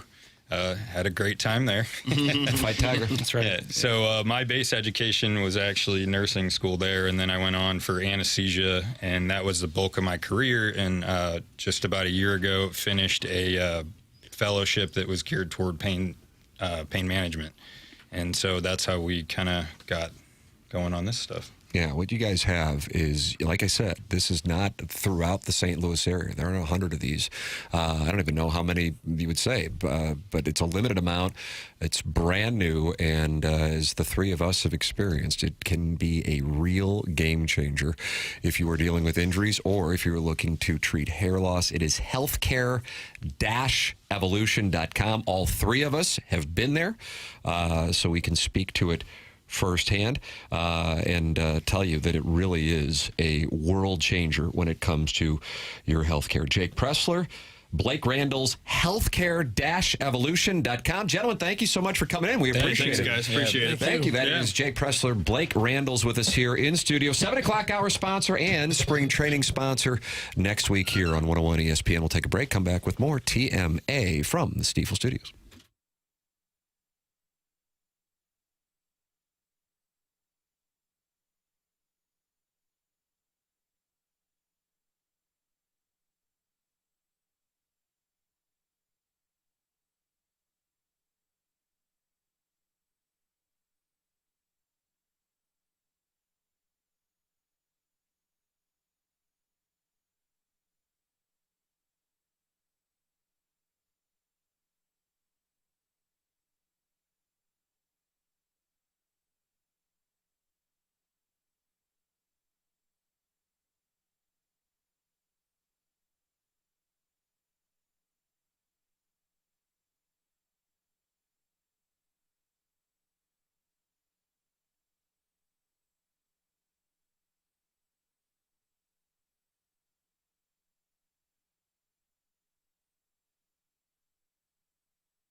CMA 101 ESPN. We are in the Design, Air, Heating, and Cooling 10 o'clock hour. Tim McKernan, Doug Vaughn, Jackson Burkett with you.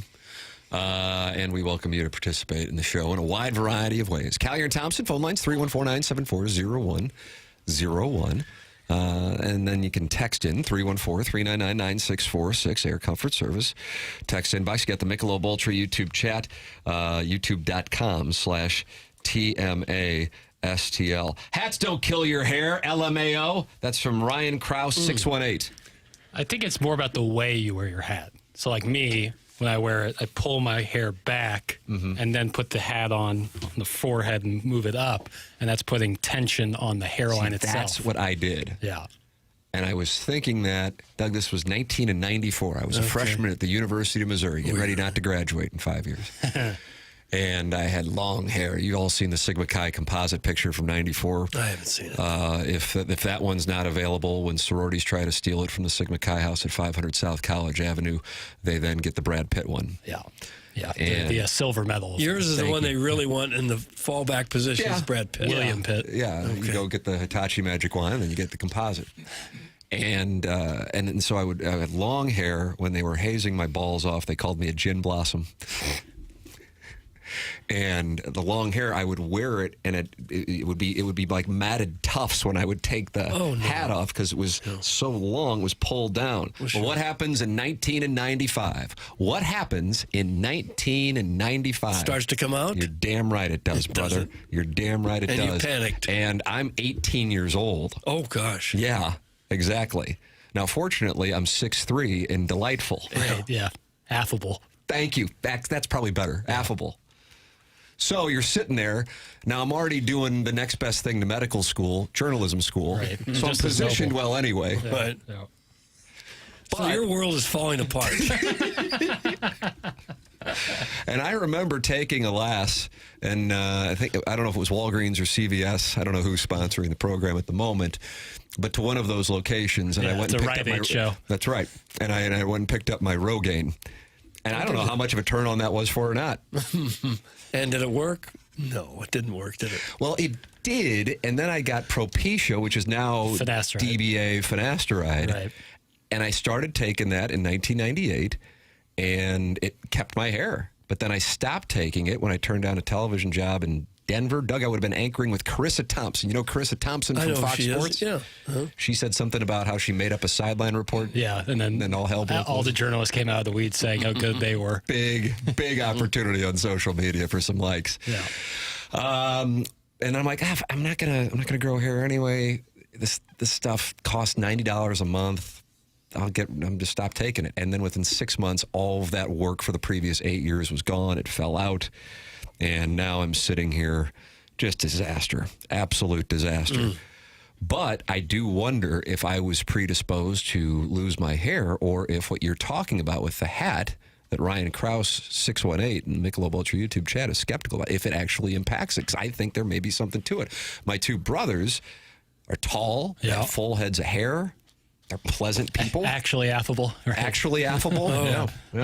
My question, is your hair loss more in the hairline or the crown? Well, I was telling Doug in the commercial break that I haven't grown it out, and truly it was August of 2006, so I haven't seen it. I have no idea what the hell would come out. Right. I have. Here, Doug, you have. I'm going to take my hat off. This is just for the ladies in the balcony. Yeah, if you're a guy, close your eyes. Absolutely. So I have, Doug, you want to touch me? No. I have here, have some hair up there, here, but right here, the and crown. most people can't see this because of my height. Right, yeah. But the crown is where it's thinning. Yeah, so I don't think the hat had much to do with it, because that would be more on the hairline. Doomed. Yeah, I think you have male pattern baldness. That's how dare you?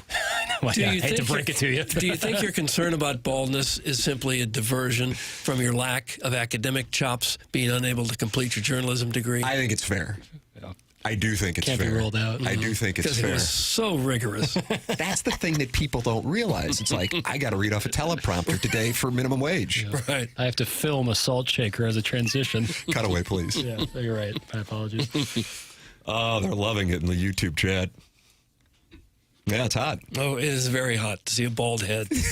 A bald 49-year-old man just took off his hat. Oh, erotic. Yeah. I think one time Shaq lost a bet to Stephen A. Smith, and he had to grow out his hair for a week. Ooh, what did it look like? It was legit. His hairline was on the back side of his head, like all the way on the back side. Like at the crown is where the hairline came down. And he looked like Stephen A. Smith a little.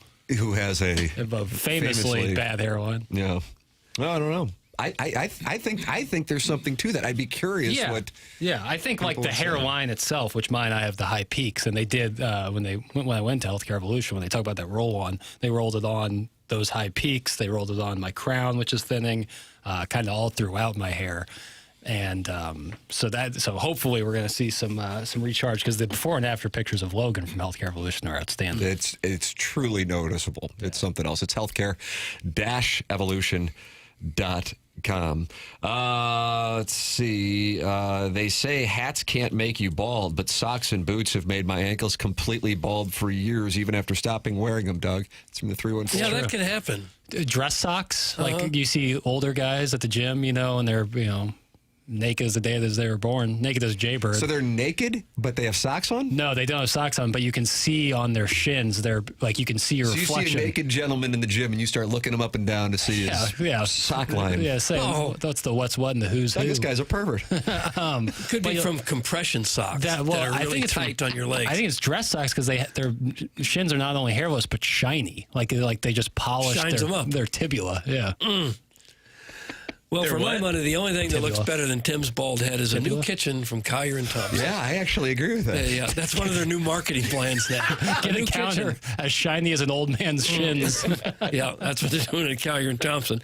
They can make your kitchen look great, better than a bald head even. They've been doing this stuff since the 1950s.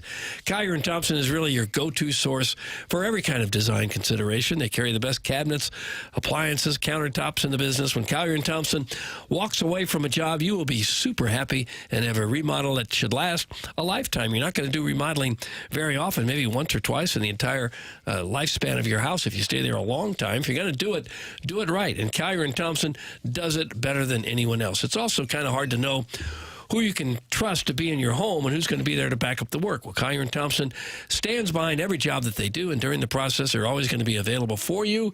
The team truly cares about the work that they produce. For them, it's more than just a job. They take pride in the work that they do. If they come out and you're not completely satisfied when it's over, they'll come on back out there and make sure that you are happy with a Collier & Thompson job, because they are just absolutely the best in town at what they do. They got a very deep showroom, more than 10,000 square feet of displays.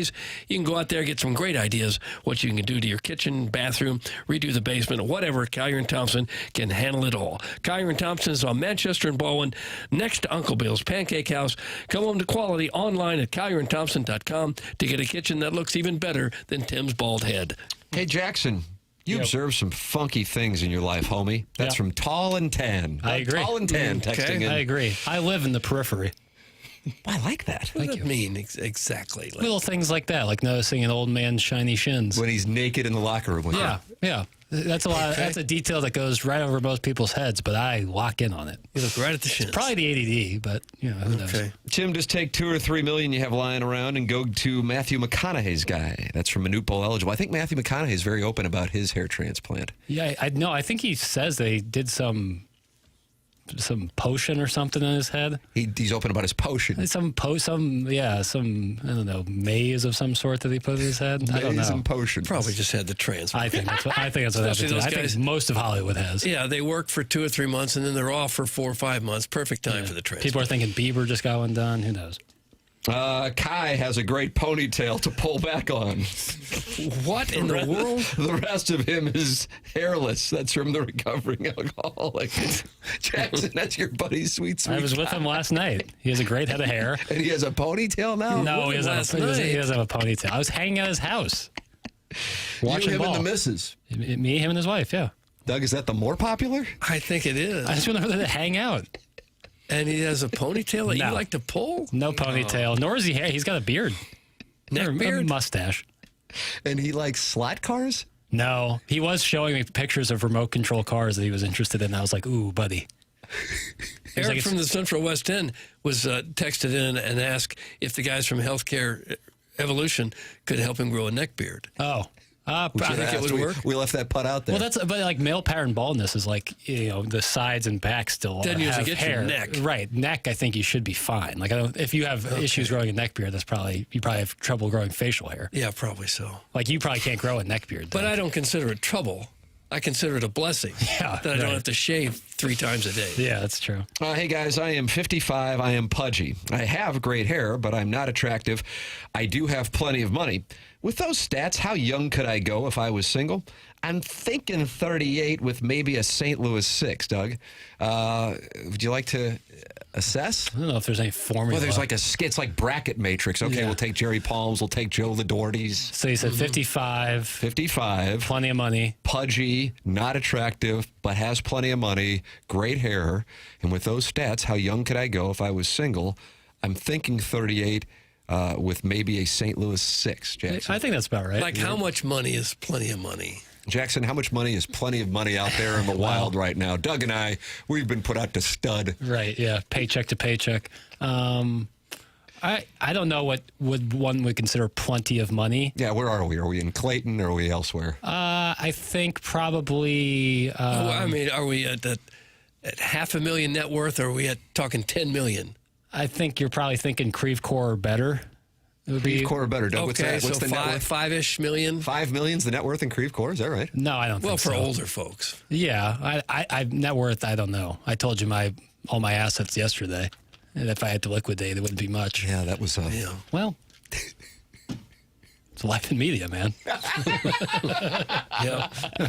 Jackson's having a big segment. He lives life on the periphery, and after he lists his net worth, which were assets totaling, I think, $83. Well, it depends how much you can get for that PlayStation. That's life in media, man. Yeah. But a guy, even probably an older guy who's got $10 million or so to toss around, he's going to be quite attractive to a lot of people. I would think, but then it gets the question, how pudgy, how unattractive? Yeah. Bricklebottom says he's a financial advisor, and he's got the answer to what counts as a lot of money. Doug, what do you think the answer is? Bricklebottom? Yeah, Bricklebottom must be over at Moneta. Yeah, right. I read something once, but to be considered rich now, you have to be like $10 million to be considered rich. Bricklebottom says the number is 4. Okay. $4 million for what? Rich. A lot of money. Yeah, or plenty of. Okay. I think plenty of, then we cut that in half, 2. We'll call it 2. He's got $2 million. He's Who a little has pudgy. $2 million? Bricklebottom? No, who's the other guy who wants our trying opinion? to find out how young he can go. Who was it? Chairman Steve. Oh, okay. Yeah. I know how he's a handsome guy.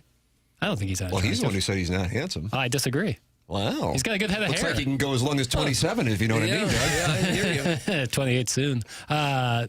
He's got a good head of hair. A little short. Yeah, I think 38. I don't. 38 of the St. Louis 6? Yeah. I don't really think a lot of women pick their men by the head of hair. It's a factor, but a small I think it's a factor. subconscious thing. Small. I keep going back to Johnny Sins. Look at this guy. He's killing it. But he's got a lot of other baggage. Wow, Johnny Sins took a shot. Well, no, in a good way. Well, baggage is not considered good. Well, positive baggage. I live in the periphery. I don't know what you do need to get on the Adderall for spring. Especially in the 10 o'clock hour. I'm running on fumes. Guys, I have $37 in my bank account, 2 kids and a wife. I live in Baldwin. I am not well.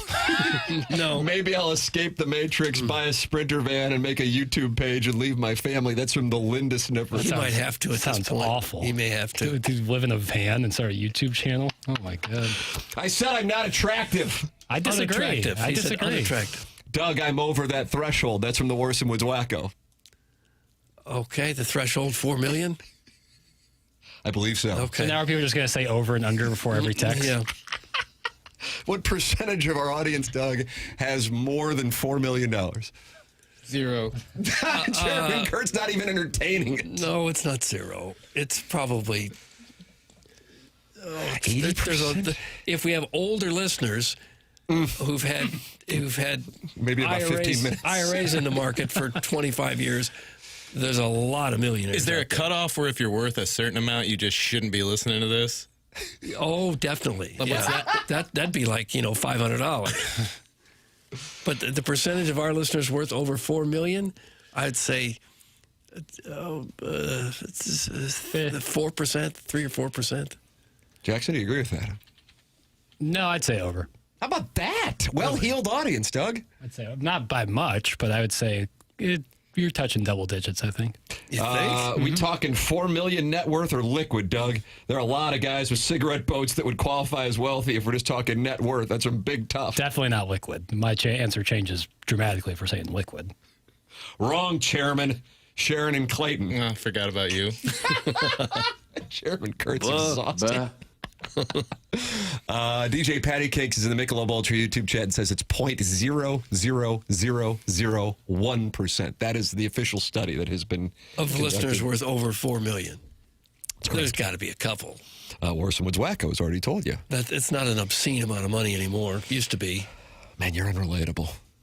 If the Orson Woods Wacko really had that much money, he probably wouldn't tell anybody. Anybody that has that much money would keep it to themselves. Otherwise, you're just looking for attention because you're coming up short somewhere else. Oh. That's from Andy Pants, who just criticized the ween size of Orson Woods Wacko right here on this very presentation. You're welcome to attack our sizes in a wide variety of ways. 314-399-9646.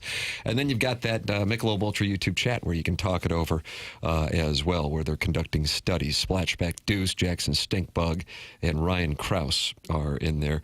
They're talking it over. It's the TMA STL YouTube channel. Make sure to subscribe to it because we'll be doing spring training next week live from Jupiter, Florida, and you'll be able to watch the conversations and interact with the Cardinals when they sit down with us. The program is called TMA. It's presented by Brown & Crouppen on 101 ESPN.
TMA 101 ESPN. Tim McKernan, Doug Vaughn, Chairman Kurt sliding into the dais while Martin deals with this onboarding. Usually about a 4 or 5 year process, somewhere in that range. A lot of insurance issues to take care of, that kind of thing. HR problems. And then Jackson Burkett with you on this presentation. Doug, you're getting a lot of questions about this net worth in the in the text inbox. Worsonwood's Wacko is experiencing a lot of attacks, many of which are coming from familiar listeners not believing him. Sharon and Clayton does not believe him at all. Getting to $4 million is not incredibly difficult if you followed a strict savings and investment plan. He has sent this in many times now. I don't know if anybody's observing I'm this. counting right now. I'll get back to you. Getting to $4 million is not incredibly difficult if you followed a strict savings and investment plan, compound interest, pre-tax 401k, IRA, and real estate. Jesus, your listeners are effing stupid. Have fun living off of $6,500 in Social Securities because the truck lift was more important. Oh, Doug. The truck's not going to lift itself. Well, to get there, it's true about the compound interest and the 401ks and all that, but you also have to add in a really nice salary the entire time of your working life. And where do you, like when you budget for the trunk lift, where do you put that? Top of the list. You got to have that regardless if you have money or not. I get tattoos of Carlos Martinez on my mama. That gentleman right there, $6 million. Yeah, liquid. Doug, are we talking $4 million net worth or liquid? And are we talking about including home equity? There is a real. How did this start? I don't know. Well, because Chairman Steve texted in about if he could land a 38-year-old. Mr. Licks told us that you can't count home equity in your net worth. But I don't think he calls those blue-collar millionaires, he said. If some middle-aged or older guy is trying to make himself attractive to young women, I don't think they care about the equity that he has in his home. Yeah, 30-year fixed. Yeah. What's your mortgage rate? The only millionaires who listen to this show are JR, Josh Schertz, and John Mazalek. That's from Katie Woo's burner. Is JR a millionaire? Doug? Rutherford? Jeff co-millionaire. Could be. I don't know. We'll have to ask. That's a good reality show. Jeff co-millionaire. Well, I think they're saying now if you're of retirement age, 65 or older, you better have $1 million saved if you want to retire This is not going to play well. Same standard of living that you're living at now. Unless you have some sort of pension program. Well, even with that. Well, if you're getting your salary, a heavy amount of your salary for the rest of your life. Not many people get a heavy amount. Some teachers get a pretty good pension. Yeah. Doug, Google says there's only 132,000 millionaires in Missouri. No way it's double-digit percentage, Jackson. That's from C. Murder from Imperial. Oh, you know best. 30-year fixed. That's major white trash loan structure. That's from the Worsonwood's Wacko. Oh, but what if the rate is like 2 or 3% that you got it years ago? Not good enough. I'm still white trash. God, Doug. I mean, you're better off having a mortgage at 2 or 3% than paying that off when you could be in the market making 8 to 10% maybe. Mortgage isn't always a bad thing. Maybe the Worsonwood's Wacko will call in. Okay. You're welcome. Please no. Please no. 314-974-0101. Get involved in said presentation where I don't know what has angered people the most today. I don't know if I could do a Mount Rushmore. I feel like Jackson with the neck beard. I don't know if you're looking at the Air Comfort Service text box because you hit close to home. Yeah, I can imagine. They were really unhappy with that. Well. Then when you talked about rubbing your wrist together for your cologne, yeah, that got him. That didn't play well. JR and his conversation on colognes and who smelled better in the 9 o'clock hour when people wanted to break down the Blues power play, and when JR was in here, and now the Worsonwood's Wacko telling people that a 30-year fix is a white trash structure. Lightning rod of a program today. I guess 15-year fix would be better. Yeah, I guess. It wouldn't be white trash. Yeah. Different strokes, different folks. Yeah.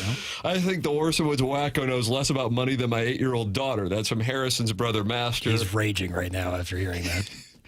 15-year notes 5 years ago were sub 2%. It's from the Worsonwood's Wacko. I got to tell you, he's speaking truths. Yeah. I mean, that's just a fact, comma Jack. That's what a lot of people went to. All right, we got to take a break. We'll announce the winner of the Design Air Heating and Cooling email of the day coming up in the final segment. BK and Ferrario coming up at the top of the hour. And Chris Kerber's going to be in studio for BK and Ferrario coming up today. We'll have the winner of the Design Air Heating and Cooling email of the day and hand it off to them. And if you are feeling sluggish, just not feeling like yourself, well, that's where Mentality comes into play. And Mentality is online at lowtusa.com. You remember the guy that used to be sharp at work and full of energy and fun, the one people enjoyed being around? Well, that's where Mentality comes in. They're not a macho low-T bro clinic. They're human-centered, and their mission's to figure out what's really going on in your body and your brain. Mentality starts by listening. They'll run real labs and explain your results in plain English, then build a personalized science-backed plan using hormone therapy and FDA-approved peptide treatments to help get your brain and body back on track. So stop telling yourself and everyone around you that you are fine. Right now, all new patient labs will be covered in your treatment plan. That is a savings of $250 right out of the gate. Reclaim the old you, the younger you, with Mentality. Schedule your appointment now at lowtusa.com. That's lowtusa.com. lowtusa.com. lowtusa.com. Take a break. Come back with the final segment of today's Morning After, presented to you by Brown and Crouppen on 101 ESPN and the TMA STL YouTube channel.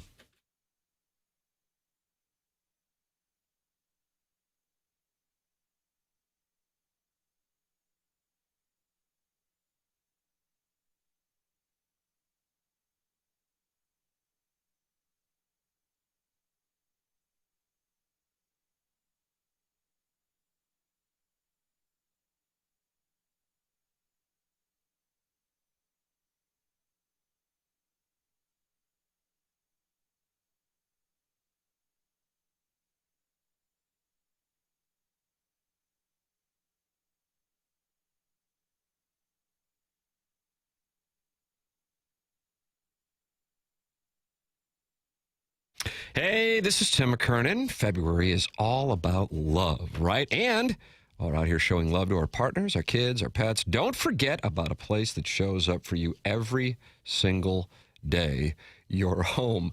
If your house has been dealing with drafty windows, high energy bills, or just needs a little freshening up, now is the perfect time to show it some love. And Universal Windows Direct is here to help. Right now, when you buy 2 windows, you get 2 free. That's a real deal.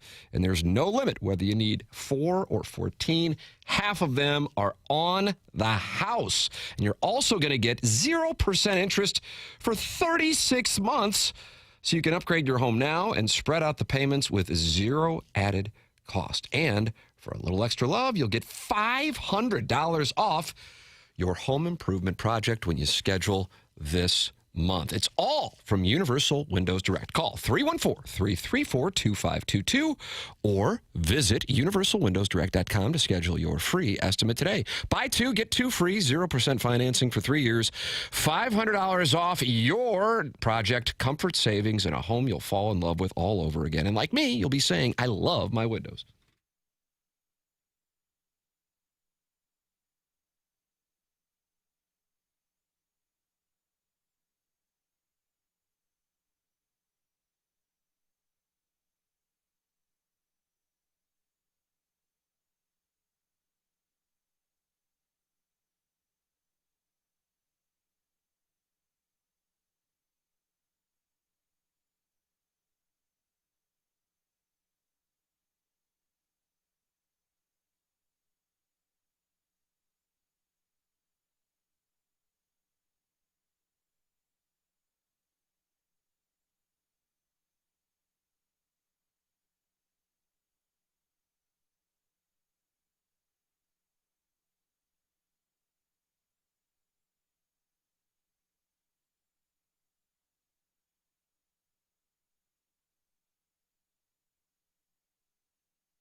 This is Jackson with the Sports Center update brought to you by Saliga Heating and Cooling. Missouri taking on Texas A&M this evening, 8 p.m. tip-off on the SEC Network from College Station.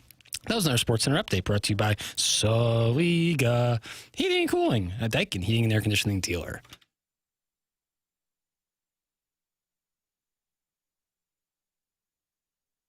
Welcome back to the Morning After, 101 ESPN and the TMA STL YouTube channel. Tim McKernan, Doug Vaughn, Chairman Kurt, sliding into the dais in the 10 o'clock hour, which is brought to you by Design Air Heating and Cooling. Little Jackie Papers is on the ones and twos. And Jackson, you're getting a lot of suggestions for who you bring in on Friday now that Marsh apparently is stonewalling you. Well, I still think it's likely going to be Marsh. All right. Well, yeah. He's always, happy to come on. It's just, we haven't had him on there because it's so early, and he's 4 hours now. He used to come on TMN. We were on 105.7 HD2. It was 3 hours. Yeah. So, but, I hope it's Marsh. If not, we'll figure something out. All right. This player sounds confident in his game right now. Jackson, do you have the winner of the Design Air Heating and Cooling email of the day? Matter of fact, I do. Kind of crazy. This person has been left off the leaderboard so far this month, but not today. Buck Swope. Yeah, Buck Swope got it done. Okay. This guy's so good. Year in, year out. You can count on him. You know he's going to be there. Like the Tides. You like the Tides. Just like the Tides. Congratulations to Buck Swope on winning the Design Air Heating and Cooling email of the day. Eric in the Central West End is making his case. I'd be a great co-host with Jackson. Probably going to limit it to people who work here. To start, So if they do something crazy, they can be held accountable. Right. Not just some Weisenheimer who comes in and starts cussing or something. With nothing to lose. Right. Going into a weekend where we then go to Florida afterwards. Not what I'm looking for. No. So therefore, this is only limited to people who are... I'm running the football here. Wow! El Capitan, Captain Phillips. I say run the football. Alexander Haig. We're not going to be running any... 1980? 81? I don't know. There'll be no exotic blitz packages, flea flickers, end arounds. This is going to be a run up the middle and see if we can find a hole. Wow. Eric in the Central West End. You're out, Eric. So I hate to do it. You're out, Eric. He might be great, but it's just too dangerous. I'd rather listen to Strode talk about how he exchanged STIs with 500 victims than listen to Wacko and time sharing brag about their St. Louis wealth. It is insufferable. It's from the old Appleton stepdad. And here you are, day in and day out. Jackson, let's see what we got from the 314. How about we ask Jamie Rivers? No. It's tough. It's a tough request. Okay. There you go. So maybe we could bring Jamie in for the last 2 hours as well. Okay. Fair enough.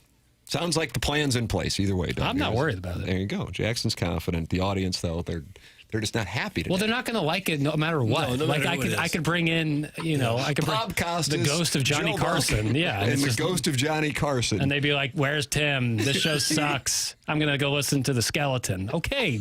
I don't give a damn. We ought to just shut down the text line. Need it. Well, bring in Eric to improve the show, Jackson. That's from the 314. This isn't an open forum. This is handled internally. This is not how this is going to go. BK and Ferrario are coming up next. Time for us to shut it down for Jackson Burkett, for Chairman Kurt, for Martin Kilcoyne, for my brother Kevin, for Douglas Alvin Vaughn, and Tim McKernan. This has been The Morning After, presented to you by Brown and Crouppen, here from the Stiefel Studios.